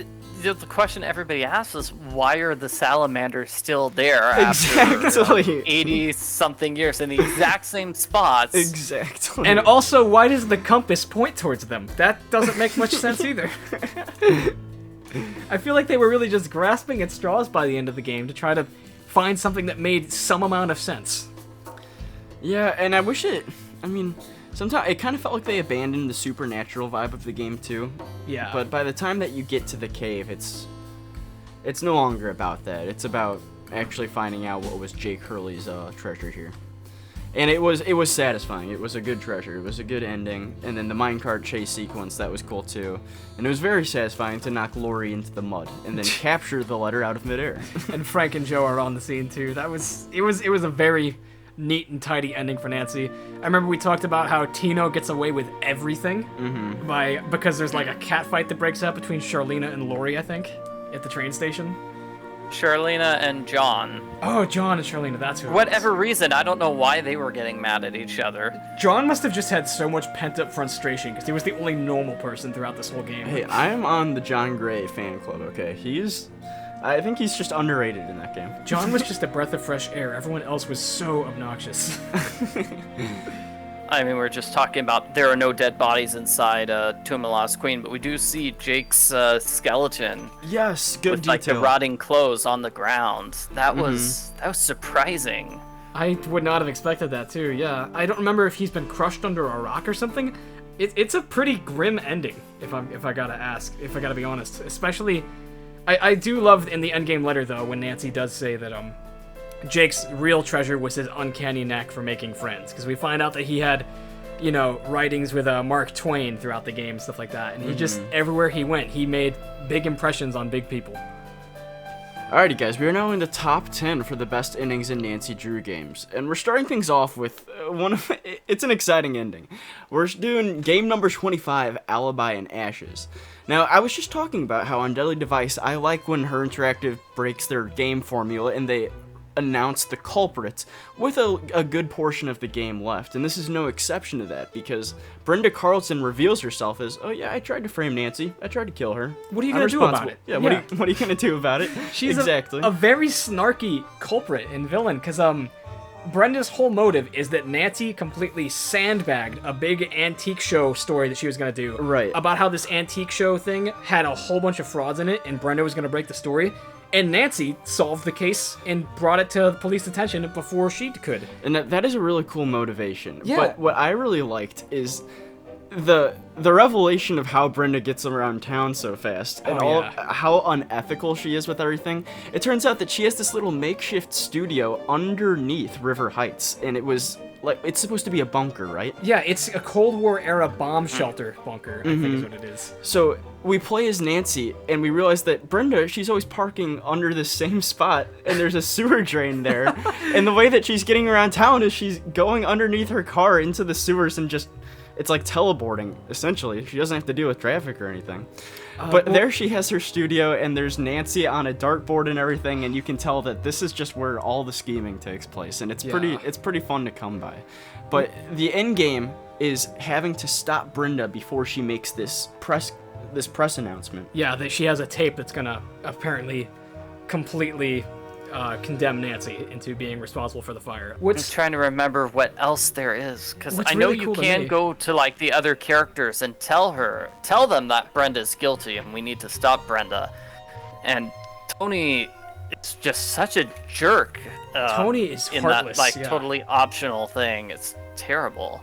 Because Tony Scolari, who's supposed to be like the congresswoman, who's supposed to be some noble politician, she tells Nancy to her face, I don't care that you're innocent. If Brenda's gonna lock you up, then good. That's one less problem I have to worry about. And in the in-game letter, Tony is actually a criminal. Yeah, what, did she have like some sort of real estate fraud or something? That she was trying to do with the Old Town House? Mm-hmm. Or I forget what it was exactly. It was something manipulative with money, I think. I think she gets away with whatever she did, but her re-election campaign did not go well, is what they implied. Now, that was satisfying, but what was even more satisfying was watching Brenda get arrested live on her broadcast by Chief McGinnis. That's what got this game number 10, or into the top 10 on this list, is that you get to watch the culprit get arrested on her own broadcast live. It's a magical moment.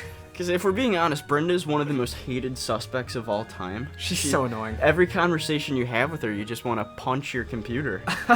And to see it come full circle with her being arrested for the crime that was pinned on Nancy at the very beginning of the game, it was very fitting. It's so justice. satisfying. It's one of the most satisfying, justice-filled moments at the end of a Nancy Drew game. Nancy finds the Clues Challenge final medallion. That's true. In the sewers, so that's interesting that she gets to wrap that up. And her team wins, so she gets to put an item of her choice in the town time capsule, which I believe is implied to be... What's the best theory as to what she puts in the time capsule? Oh, shoot. I heard a good theory about this, but I forget what it was. I think it's her How to Be a Detective book, isn't it? Yeah, that's what a lot of people say. Because isn't it that... It was missing? No, after this game, 26 and up, we lose the old Nancy's desk beginning to the game, which implies that she no longer has a need for the How to Be a Detective book. That's, at least that's one of the theories I've heard. Still, it is open-ended, just like the valedictorian race in Game 21, which I think is a lot of fun. I mean, its in-game puzzle was pretty difficult, or confusing, because it's just like, if you accidentally turn around once, you get so lost. Because it's all like copy-pasted similar screens. Yeah. And there is no danger track either. It's difficult to get into this whole sudden death challenge at the end of the game when there's no intense music ushering you into it, you know? And then another thing is, you need to interrupt the broadcast by a specific time. That's exactly. And it gives you like 10 minutes to solve the puzzle too. And I mean, defining when the end game starts is a little bit subjective, but I think it's worth noting that Alexei Markovich's character becomes so amazing by the end of the game, because when we really learn about him and he opens up to us, I would call that the end game, at least, is when we learn who the real Alexei is, the Wonder Boy. Yeah. And how relatable that is to Nancy's current situation. Alexei's kind of like getting closure for his own past, where he got screwed over by exactly. Carson, Nancy's father, and it turns out that he doesn't actually hold any resentment towards Nancy, and he's a pretty solid guy himself. So that was a really beautiful resolution to his character. I really do like Alexei. There was justice served on all accounts of this game. So it was a good game. Great ending. Coming in now at number 9 on our list for the top 10, we have a very ambitious and out of left field ending with a couple of red herrings too, and that is game number 9, Danger on Deception Island, at place number 9 on our list. So, Deception Island, I think we decided the ending begins when Nancy finds the orca in the secret channel in the sea cave, returns to Katie's boat, the orchestra, and discovers that it's actually gone. Katie has fled the scene, making her look all the more incriminating after we find out that she has likely been feeding the orca, which she actually tells us earlier in a conversation option. So we go ahead and petition all the characters in the game, hey, can we please borrow your boat, or can you take us out because we think that Katie's up to some illegal activity? And everyone but Andy Jason turns you down. Eventually, Andy will take you out on your kayak, way out into the Whitechapel Dawn's waters where it went down, where you find this massive ghost freighter ship that's just in the middle of nowhere, definitely should not be there, and Nancy has to climb aboard and sneak past the crew. I don't know what happens to Nancy's kayak, it just probably floats away, to be honest. But Eventually, Nancy works her way down under the gunnels of the deck and finds Katie in a chair looking like some evil mastermind, and when Katie turns around, she's been gagged and blindfolded and tied up, and we realize in that moment that it was a setup, and Andy Jason was the culprit the whole time, and he was trying to get Nancy in the same place, apparently. Or so people like to think, because I believe, Michael, if you wanted to go ahead and say now your list of grievances with this game and how some parts of the ending don't make sense. I wouldn't say grievances, but it doesn't make any sense that if Andy Jason's secretly the culprit, why would he take Nancy to the his freighter where he has all of his co-culprits? Where the co-conspirators. If he had said no, she wouldn't have found out that he's the culprit. She wouldn't have been able to stop him.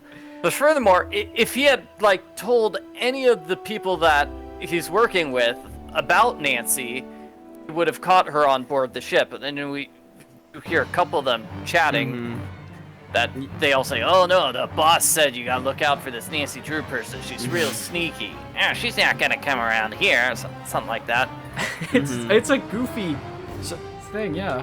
Well, I really like the end game because, as I think Michael mentioned earlier, I get excited when the end game opens up like a new explorable area, and this game brought us a pretty sizable area, this entire freighter that we have to navigate around and hide and eavesdrop conversations and everything. And I love the little solution at the end where you get saved by the whale who completely decks Andy Jason in the head with an air tank, and poor man probably gets a concussion. Not saying he didn't have it coming, but still. But my favorite part about this endgame is how well it set up Katie to be the culprit, because, the endgame aside, Danger on Deception Island does a really great job of not voiding Katie of suspicion. Where in most games, if somebody has a tie or a friendship to Nancy, it's almost like they're just with you for the mystery and they're not so much a part of it. Katie was always somebody you could never rule out, and she became more and more suspicious as the game went on. She was in the spotlight to be the culprit by the end of it, and they even tease you, of course, when she spins around and then she's blindfolded. And now I agree with Michael. Not blindfolded, gagged. I agree with Michael that it doesn't make very much sense that Andy would take you out there, but it does help contribute to putting more suspicion on Katie, because he looks less suspicious. He's like, oh yeah, let's go bust Katie. This will be great for my business. But definitely, yeah, I think that maybe the big thing I can complain about this game is it rushes through the endgame letter really quickly. It says all in 10 seconds, Jenna's business is better than ever, Holt's campaign is going great, and Katie's planning to vote for Holt after all. And that last thing I think was kind of weird, because it's what happened that made Katie want to vote for Holt? Was it just that he showed up with the Coast Guard at the end? I guess Because I don't think that's going to change her... That's gotta be it, yeah. She just completely throws her political views out the window then, and just decides that Holt is the right harbor master for Snake Horse Harbor. Which he is, don't get us wrong. But regardless. He saved her life, and so you kind of have to vote for him now. Jeez. Yeah, it's this. You see, this is just a long ruse for Holt to campaign and get Katie's vote, is what's going on. He was actually masterminding the operation. But regardless, I think that Deception Island definitely deserves a spot in our top 10. Coming in at number 8 is game number 8, and it has a somewhat similar ending, or at least animation-wise. The exact same animation of the culprit choking Nancy to death. Part of the reason I like this one a little bit more than Danger on Deception Island one is just because it's focused on the story with Joy's mother, and you get the carousel horse that Joy's father had left for her and all the stolen jewels. I don't know. You get to see the picture of Joy's mother, and it's very, very touching. And it's emotional, yeah. This game definitely has a better resolution, I'd say, to the events of the game than Danger on Deception Island had. I like finding Kessler's Secret Workshop. I like seeing that it's been turned into this massive forgery operation by Elliot Chen. I don't think Elliot was aware of the second hidden room where the actual carousel horse was hidden. I know. With jewels inside. And then Nancy just finds it for him, and he goes, well, little icing on the cake. Isn't that what he says? Nancy falls down the stairs by accident, which is how she finds the jewels inside the carousel horse. I don't think she would have found them. She hadn't accidentally fallen and smashed into the carousel horse. what I really like about this ending is that everything came together so well and everything got answered. Because this is one of the rare instances where they can run two storylines very well together, and that being Joy's backstory with her mother and then the missing carousel horse. And it came together absolutely perfect in the end. I enjoy all of the little props that you find, like the sign that says, "Oh, Joy, this is it," that her father left for her. It is another instance of Nancy solving a mystery that was very clearly intended for somebody else to solve. And she gave us consent to solve it. Yeah, Joy gave us permission to go ahead and solve all of Miles' riddles, so there's that we have going for us at least. But I do think that the Elliot confrontation is very harrowing. There's an exchange with him where you're supposed to throw the jewels you find at his face, and it's a pretty clever solution to that, because it gives you a second to run away and regather your thoughts, and then again you have to outsmart him by removing the brass ring to have him fall back through the trapdoor. Altogether, it's a pretty intense ending. And it just made sense, because Elliot had been painted, as this great procrastinator who's always falling behind in his work, and then it gave a very good explanation as to why that is. He never was falling behind, he just had a side hustle going the whole time. Exactly. I don't know. It was just a great mystery, and it came together very well in the end. And Kessler's Workshop is one of the best secret passageways of all time. I agree with that. It's a very fun place to explore. Do you guys think Elliot actually survived being knocked down the staircase? Because Nancy had destroyed the stairs earlier. If you turn around and look at the stairs, they're ruined. That's true. And that's the explanation for why Nancy can't go back up the staircase and leave. Yeah. That was a steep drop. What was that in-game letter like? Did it discuss Elliot? Maybe he died. Who knows? I mean... he apparently is alive at the end-game letter. He admitted to stealing the carousel horse and planting the remote control device because he wanted publicity. And now he drinks all of his meals through a straw because Nancy knocked him down the broken stairs. Poor Elliot. He was a very charming character, and I thought he was a good culprit too. Coming in at number 7 on our list, we have game number 24, The Captive Curse. I really like this game's ending because of how, when we learned the plan, the overarching goal for this game, and what Anya had in store for Nancy, it is so sinister, and it is methodically thought out. It's the most maniacal plot that I can really think of. It comes to the top of my head. So in short, Jamie and I were talking about when the end game actually starts for this game, and we determined that it's when Lucas goes missing. When Lucas goes missing, that's when stuff starts to go crazy around there. And one thing that I think is kind of touching is that Carl is the one to tell you that Lucas has gone missing, and he's very concerned, which is almost seems, I would say, out of character, but then you start to realize that despite all of Lucas's hijinks, Carl does care about the young boy, and he feels a responsibility for keeping him safe while his father Franz is on the job, or wherever he is in this game. And so Nancy goes into the dungeons to try to save Lucas from the monster. And this results in a lot of unique puzzles, like the sliding bars with all the peg in them that you need to get out of the way. Oh my gosh, that is a great puzzle. And the X-Toppen, or whatever the word is, the escape puzzle at the bottom of the dungeon. And then when you get to the top, you have a moment where the monster comes down the hallway, and Nancy has to pick, like how she does in Game 2, who she thinks the culprit is. And it's honestly an easier call than it was in Game 2, I'd say, because Anya is a bit of an obvious culprit, but if she messes up, the monster will kill Nancy. Anya's plan was to recreate the whole monster drama that had occurred in the past and have the story end with Nancy being killed as the monster's victim, which would in turn completely ruin Castle Finster's marketability as a tourist attraction after a lady was killed there, and it would ultimately ruin Marcus's investment career and have a giant money pit on his hands of Castle Finster, which I think is absolutely insane that the culprit tried to have Nancy killed as the climax to her theater of monster horror. I feel like you're missing a step because she made fake emails from Marcus basically ordering them to kill Nancy. I felt like she wanted him to be framed for murder, basically. So she wanted to kill Nancy, but more than that, she wanted to make sure Marcus took the fall for it.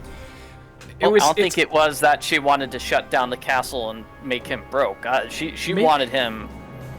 I might be remembering it wrong then, but your story makes even more sense than mine then, because it's in the end, it's just like absolutely insane that Anya was willing to kill Nancy as a way of getting back at Marcus. Oh, it's exciting. It's also memorable. I think especially because at the end, where it's very sinister, where she threatens to come back and get revenge on Nancy. Especially because we've already seen how far she's willing to go for her revenge plots. She is probably one of the most psychotic culprits. She's the crazy ex. You know, Captive Curse, I like how Carl gets to move to Canada and marry his girlfriend. That is great, because he cannot handle being a burgermeister, and so he gets a happy ending. He's not cut out for the burgermeister life. And Raid becomes published, doesn't it? Yeah, he gets his game published by the German Board Games Committee. I forget what the acronym is. And we get our card that we had customized the entire game. Yeah, Ursa Major, or whatever it's called. The Great Bear. No, that was cool.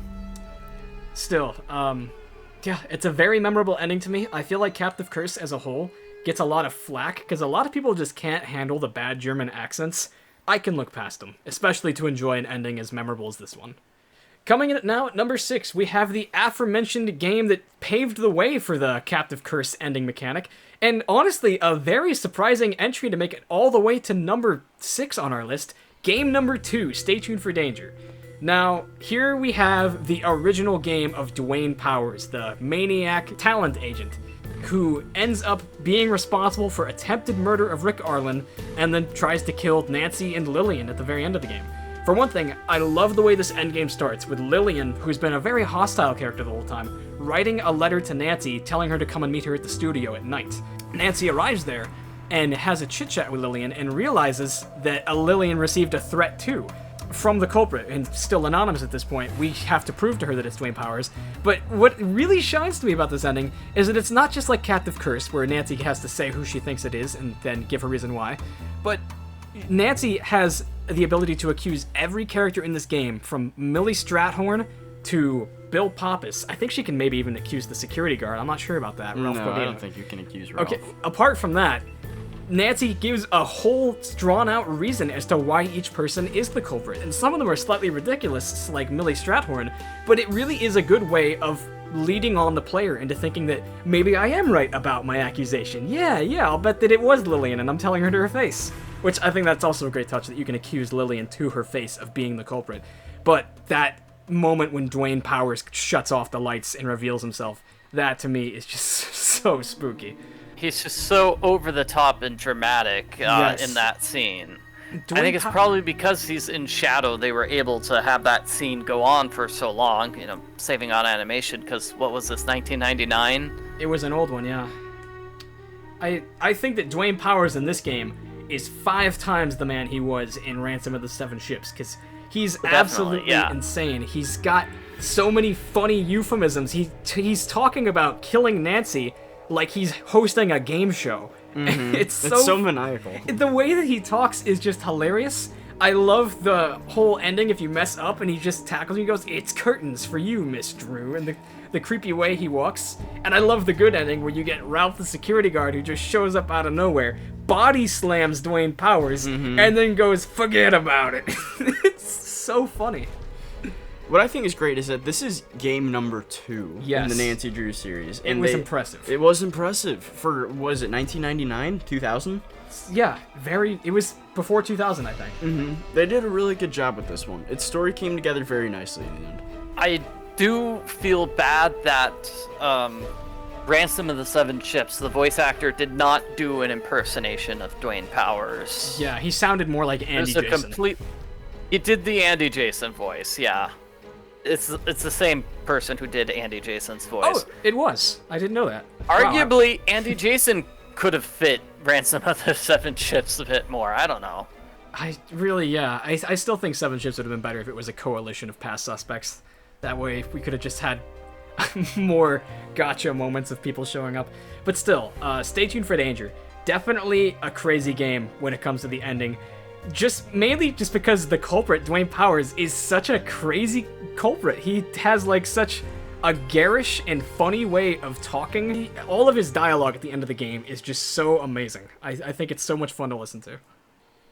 Coming in at number 5 is game number 10, Secret of Shadow Ranch, which is a very satisfying ending. It also does what we've mentioned a couple of times with other games is tying in the two various storylines. Because one storyline is the sabotage that's happening at the ranch right now, and the other is basically this love story from so long ago. It's so cool that we have this little love room. It's got the big hearts everywhere. It's got the little V with gold hearts and stuff.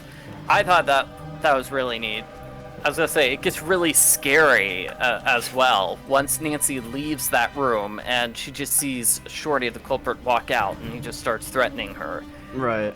Shorty in that ending is very maniacal. I love to hear Shorty. This is one of my favorite in-game puzzles of all time, because it's not clear what you have to do, but it's also obvious at the same time. It was really clever switching the colored stones there on Shorty so that he falls, and, well, he probably honestly should have died. Yeah, but basically there's a hole in the floor at the bottom of one of the colored trail markers, which Nancy switches with the correct door so that Shorty thinks he's going the right way, and he ends up falling through a massive pit and likely jamming his ankle, if not breaking it. I would expect him to incur a pretty bad injury falling down that.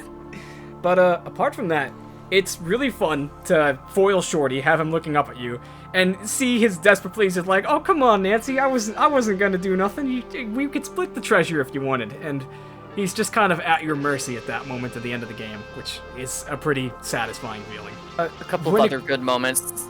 There's the picture of Tex just blushing around Mariazi because they're secret boyfriend and girlfriend. That was cute. I do think this game had a great endgame letter, especially when it comes to Bess and George finally show up at the ranch, and Dave has his hand in front of them when he takes the picture, which is just the absolute cheapest way of saving on animation that they've ever done in this franchise. I think it's so funny. But, yeah, they wrap up pretty well the story of the Phantom Horse, and that it was covered in a phosphorescent powder or something. You know, real Scooby-Doo stuff going on there. As far as treasures go in Nancy Drew games, it's repetitive for them to be like piles of gold and stuff, but this one just felt so special. Yeah. Because it had been... It was heartwarming. It had been hyped up the entire... heartwarming is the right word. Yeah, because, you know, there was a lot of talk that maybe Dirk had snaked Francis along and made him believe that he had left some treasure for her just because he knew he was going to die and didn't want to be forgotten.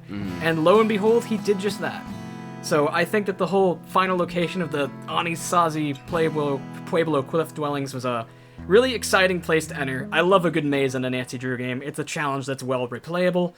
And I definitely love that little mechanic of juking Shorty by switching the door markers at the end of the game. Coming in at number 4 on our list, we have game number 17, Legend of the Crystal Skull. So Legend of the Crystal Skull's overarching plot is to find out, it's the mystery of the Whisper, the Crystal Skull, but additionally it's gathering all of these 25 glass eyeballs that go hand in hand with this kooky Bruno Bollet and how he used to wear them all the time, and as to what it unlocks, that's the mystery. What I think is fantastic about the structure is that once it becomes very clear when you see that the glass eyes are numbered in inventory, you kind of just know ahead of time, once I find all the glass eyes, I'm going to be at the end of the game. And it's a really great way of structuring the game so that the player has a good sense that they're making progress. So the end game is so satisfying when you finally get that master eyeball and then you're able to go to the crypt and everything. It's just, it feels so right, because... And the cutscene. The cutscene of Renee, yeah. And so not just very cinematic, good music too, yeah. The music is what makes this endgame so memorable, because the legend track for the game, I don't know if the track was written for the cutscene or if the cutscene was molded around the track, but it matches up perfectly with Nancy opening up Bruno Bollet's tune. Exactly. As soon as Nancy puts the key into place, the track begins, and it's this crazy cutscene of lightning like Indiana Jones, and there's this crazy tomb opening up, and then the crystal skull right there. Another Indiana Jones reference. Yeah. But it really is just a very memorable ending. The only pitfall is Nancy so stupidly throws it up to Renee. Yeah. And then, Nancy, what do you expect to happen? Renee locks you in, and then you do have like this really difficult matching puzzle, but I like how it's done with timing it up with the strikes of lightning. You have to be extremely observant, and I feel like it's the right amount of difficulty for what an in-game puzzle should be. But then it's not then there. You have to go on this, you have to stalk down Renee, and she's going all the way down to, oh, what's the name of the swamp? I don't know if the swamp had a name, but I thought it did. Did it not? Well, the swamp was the one place that didn't have a name. I think Michael should have a turn to talk about the events that transpire at the swamp with Bernie. Yeah. I was going to say, it's also a bit like Indiana Jones, where she just throws the valuable treasure to this obviously suspicious person, because that was at the start of Raiders of the Lost Ark. Yeah, it was Satapo. It's like, hey, just throw me it first, and then he just grabs the treasure and says bye.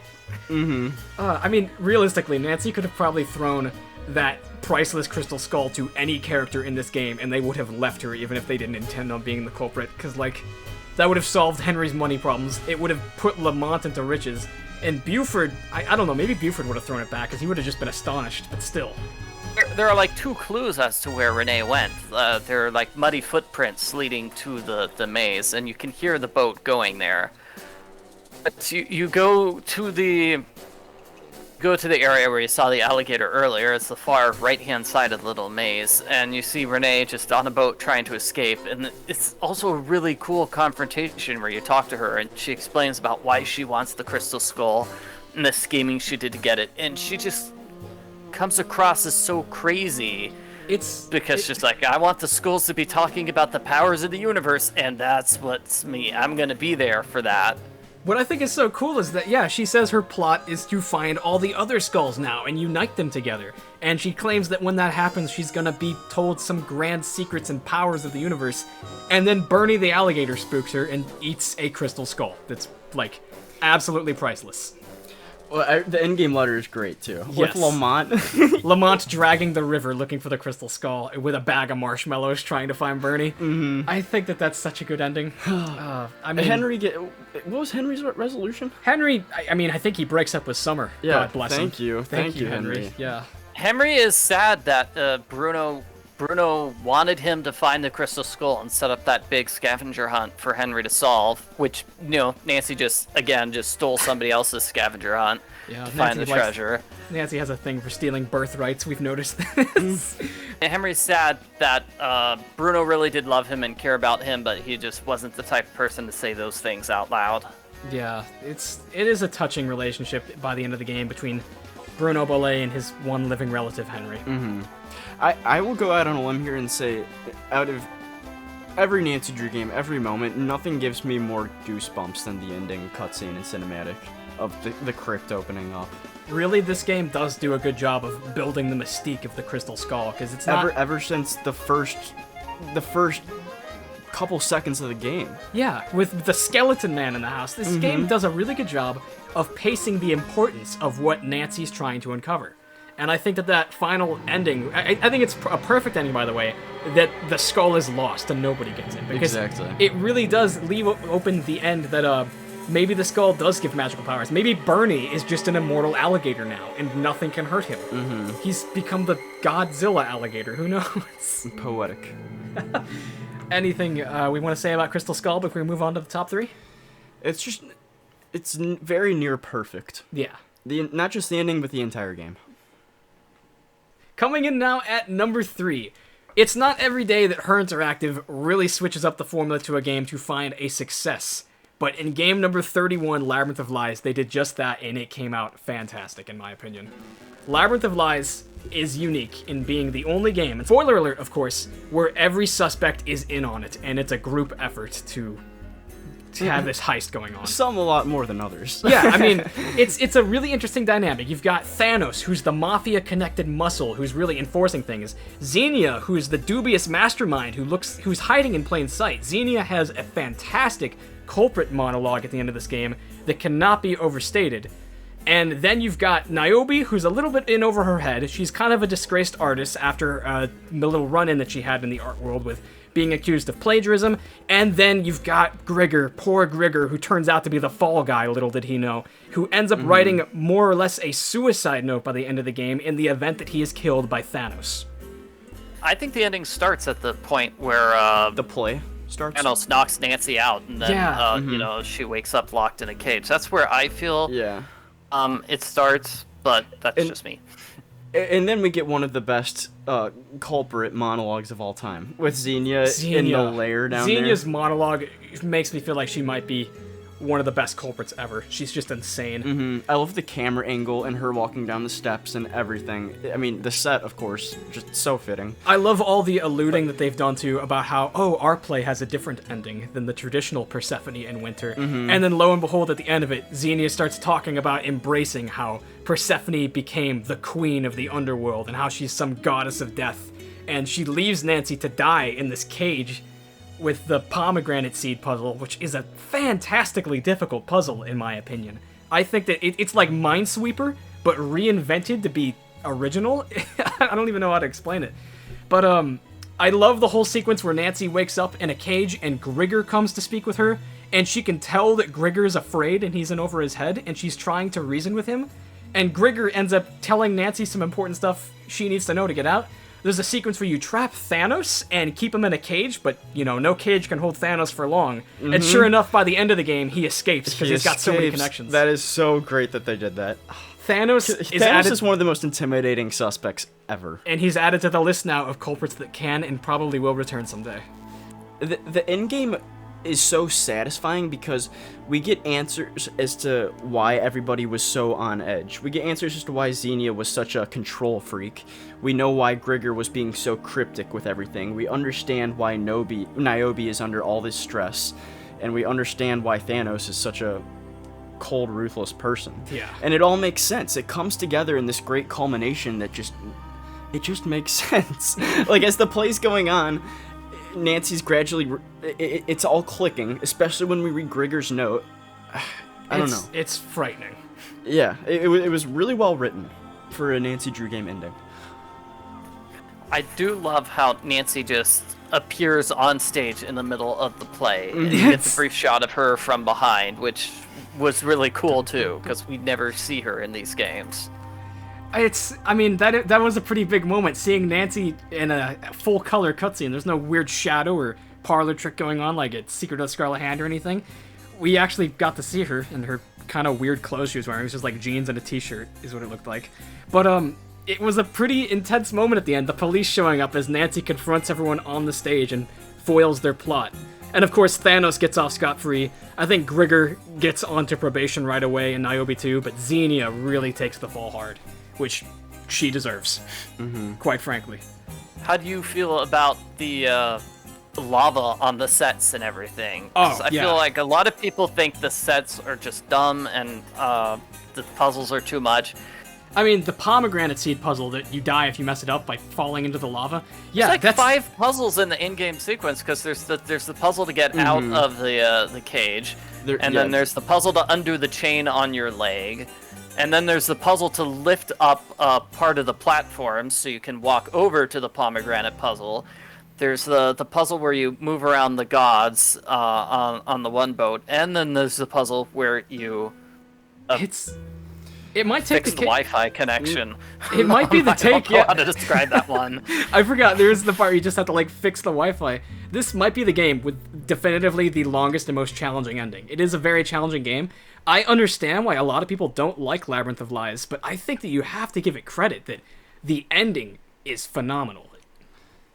Coming in at number 2 on the list is Ghosts of Thornton Hall, game number 28 of the series, and it actually has 3 different endings, which is... It went above and beyond. I think that's the only game with that many endings. Well, I guess Midnight in Salem as well, but this one does it way better than Midnight in Salem. Way better.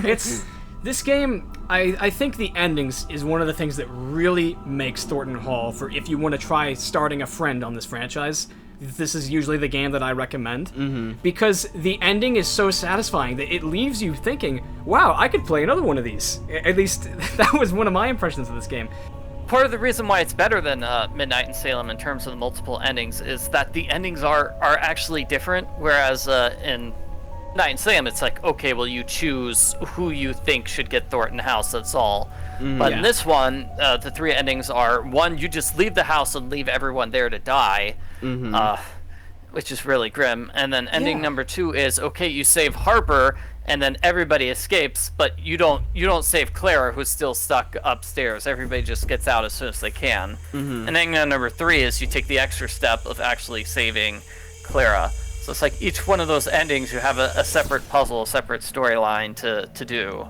I've got to say, this game probably has the most mature and grim themes, like you said, when it comes to the story wrapping itself up.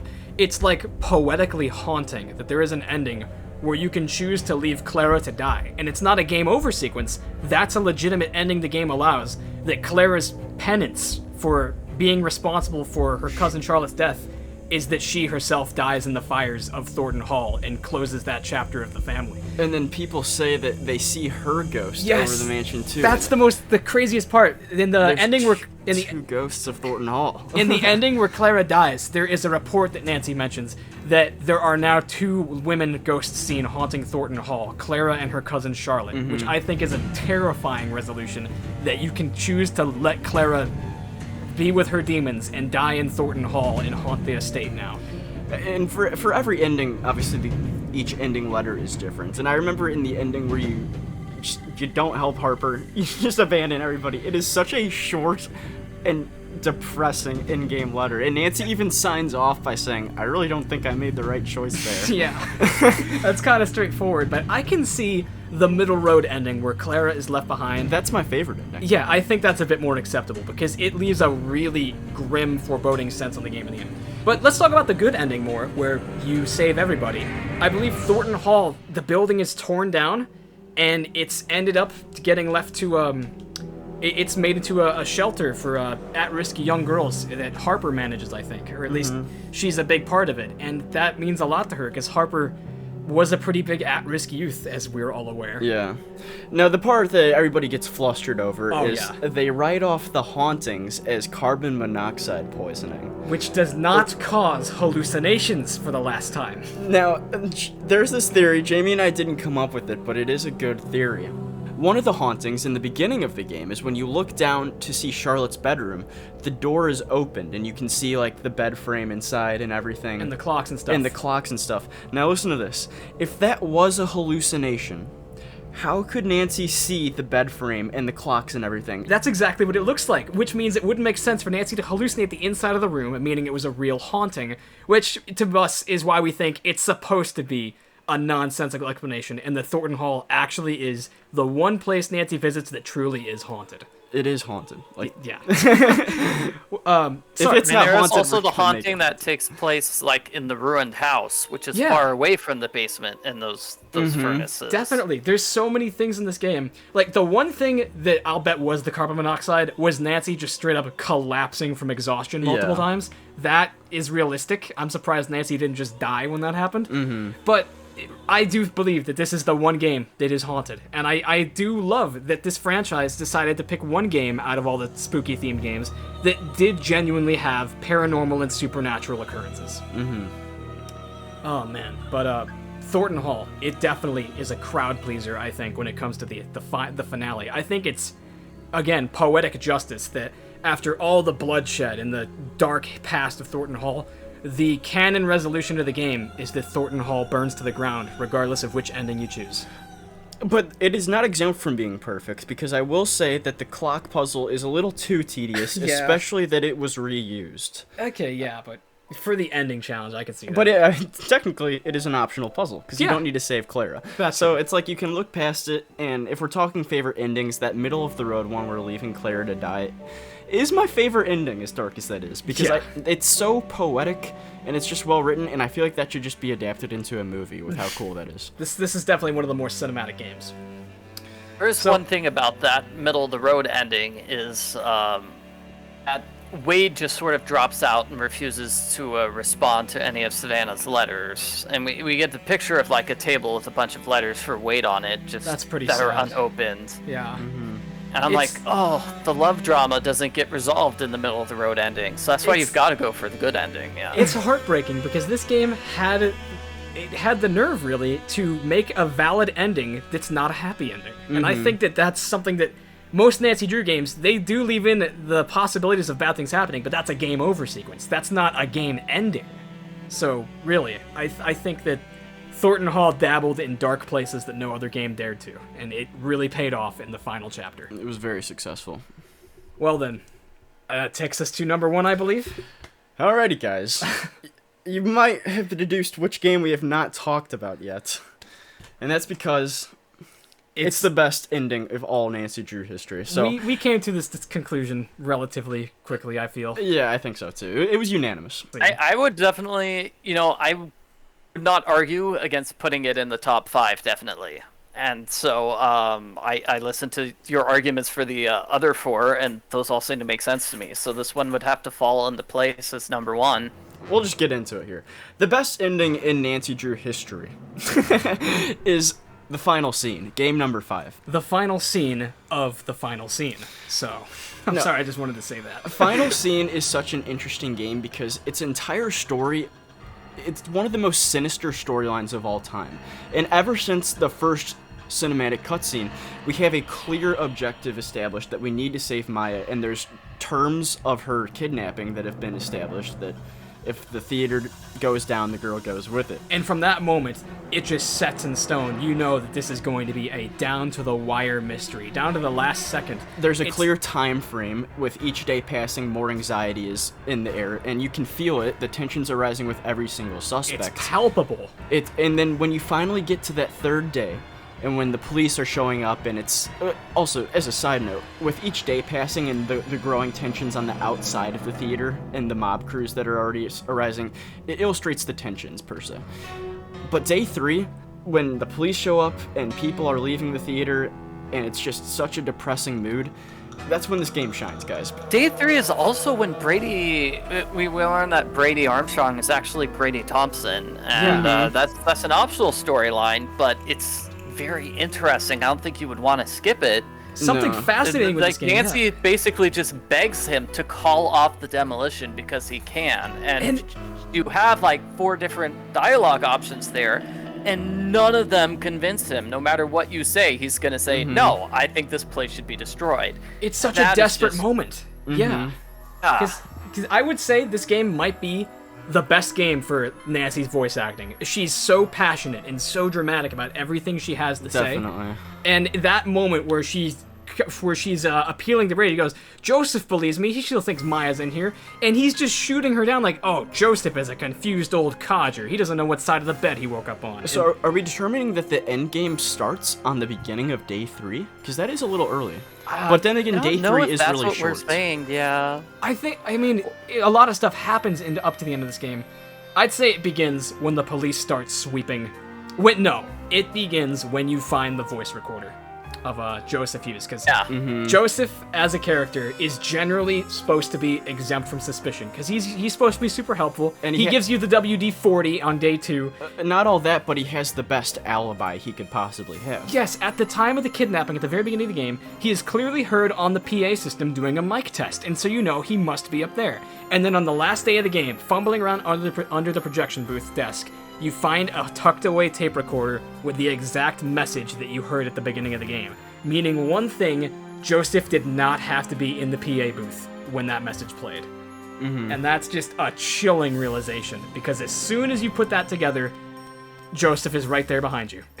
Yeah. Oh, God. I was just going to go back to Ghost of Thornton Hall.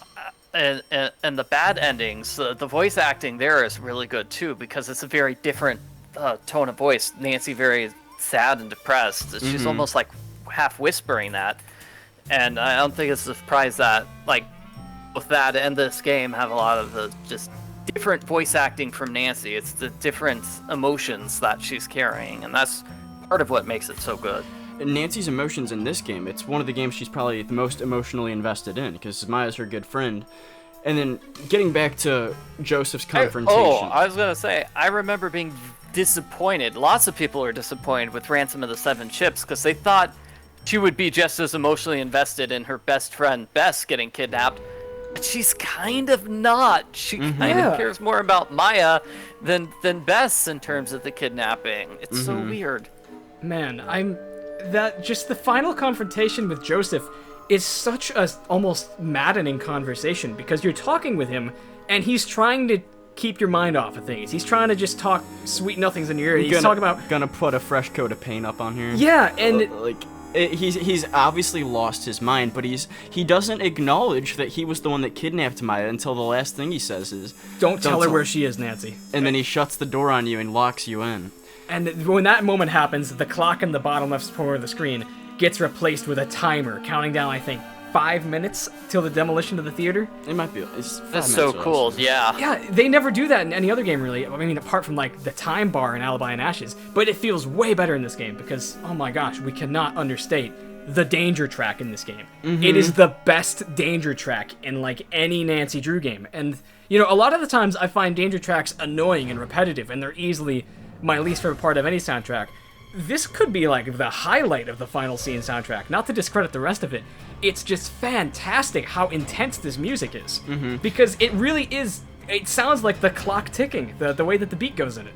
And coupled with the soundtrack is just how frantic everything starts to...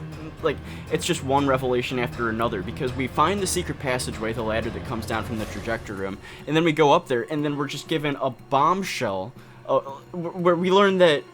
What? There's the ownership of the theater. That was... Louisa Falcone, It gets yeah. passed down to Louisa Falcone from Harry Houdini. One thing that the game does fantastic once it puts the timer on the screen is that you can choose to sacrifice some of the time you might need to save the day in order to read this note in the safe to figure out that Nicholas Falcone, by inheritance, is the other owner of the theater. So it's crazy that Yeah. Brady Armstrong, Brady Thompson and Nicholas Falcone are the two owners of the theater. And they hate each other. It's so funny. It's poetic. But anyways, The just ending picture of them just scowling at each other. I mean, I want to know how that that is got just resolved. great that it's Brady who's hugging him, and then Nicholas is just scowling at Brady's arm like, "What are you doing? Don't touch me ever." and just to taunt the player with this already dramatic music and the timer that's ticking down, we're presented with an evil puzzle of keys. There's 10 keys and only one fits, and the player on the first time playthrough most likely picks up all 10 keys. Yeah. And it's such a headache, but it's intentional, and that's what they were going for with this timer and this music. And then you get in there and you find Maya all tied up, and she's begging for help. And Michael, I think you said that this room is supposed to be like the old-fashioned air conditioning of the theater back in the day, is what it is? Yeah, I'll have to look that up now, but there's also 2 items inside the room that you can pick up. I think one's like a sledgehammer. And the other one's a hacksaw, yeah. And the game's The trying hacksaw, yeah. The game's trying to trick you into thinking that you're supposed to bust Maya out of the of the little freezer thing. And all while you're doing this, you hear the demolition crew outside. Yeah, that's what really made it to me, is that you hear the demolition chief. I think it's Mac Ramsey out there overseeing the demolition. He goes, "Hey Dino, you got that ball ready yet?" And it's crazy because you're trying to figure out a way to let them know, hey, there are still human beings inside this theater. Put it off. And if you go right down to the wire, you even hear them count down 10, 9, 8, 7, getting ready to demolish the theater. The way to get out of this predicament is to flip the switch on the marquee, light it up to let them know it's still people in there. Joseph makes one final appearance, and he stands in front of the switch and tells Nancy, we're going down in a blaze of glory. He's committing suicide with this theater is what he's trying to do. It's such a crazy, unrivaled level of culprit insanity, really. And all along, the finals key that you need to save the day was what Mr. Monty, the magician, gave you, the little flash paper trick, which I thought was really funny and ironic as that annoying puzzle saved the day. It's just an adrenaline rush. Ever since the police showed up and you have to hide in that closet to finally finding Maya and everything, it was perfect. Definitely the best ending. To me, at It's least. definitely well timed too, because you could see it. If it had gone on too much longer, it probably wouldn't have been such an adrenaline rush. I mean, that's the thing, because we have other endings on this list that had a good start, but then like a conversation happened that really sandbagged them or something, and you lose your momentum. This one's just a thrill ride from start to finish, I feel. So, in our humble opinion on this list, we have determined then that Final Scene very well may be the best Nancy Drew ending, but I'm sure that you guys have plenty of opinions of your own. This is a list that I've been wanting to make for a long time. I'm excited that we finally got it done. I'm super thrilled that we got Mr. Arglefumph here to join us, so thanks again so much for helping. Yeah, Michael's Oh presence. no, it was great. Yeah. This was so much fun. Yeah, Really. it's been great to actually meet you and talk face to face, or at least over the phone for one thing. But anyhow, we'd love to hear in the comments everyone's opinions. I'm sure that other people are going to have number one picks that are different from ours. I want to know what, like, the biggest one is that you guys think we messed up on, because there's always one spot that we have a whole mob of people about, like, oh no, Castle Malloy deserved top 10 or something like that. It happens, and I'm excited to see how Oh, it I turns feel out. like it's going to be something like Phantom of Venice. Everybody's going to say, how is that in the bottom 5? Really? That's top 5. I don't know. Shattered Medallion should be number 1. Oh, it's gonna be Chromie. Medallion is just so brilliant. You guys just didn't get it. It's poetic. See, gorillas can't swim. It's all coming together now. This game really speaks to me. I think we forgot to mention with the final scene, there's a lot of just, if you look at all the various things that appear in the final letter, it's so funny too. Yeah, Simone. Where, I love the letter Simone. Oh, yeah, Simone So, like, they have gasping. As I say, that the newspaper article, one of the headlines is, it's like, oh, so Brady Armstrong, do we still like him or what? He does And then kind one of is have like, Geezer goes gonzo, never have I been so frightened, says a reporter, and then there's an asterisk saying, reporter from our staff. It even knows comedic timing right up to the very end, as intense as the game is. And the resolution, I believe, with Joseph was that he didn't actually receive jail time, did he? But he was treated more as like a mental health crisis type Yeah, thing. it was pled insanity, if anything. Mm-hmm. So, hey, I hope he gets some help. Yeah. Otherwise, I think that about concludes our list then, for sure. So, thanks so much again, Arglefumph. We appreciate having your biases to help put our biases in check, because otherwise, Julian and I would just, roast on Danger by Design without having someone else to pin it back while we beat on it more. Hey, it still got 32. Oh, it got 32. It could have been worse. Technically. Well then, anyways, thanks again for watching, everybody. Hope you guys enjoyed this episode. I know that we had a lot of fun making it. Stay tuned for our final episode 7, where we're going to try to go cumulatively and rank all the 6 lists we've done so far to see if we can't make some sort of weird formula to determine the best and worst games of all time. Otherwise, I've been your host, Jameson. I'm Julian. And I'm Arglefumph. There you go. And don't forget to vote for Holt. Vote for Holt. That's our sign off. Yeah. Because we have nothing else to Sign say. off. All right, I can do that. Vote for Holt. There you go. Can't do it.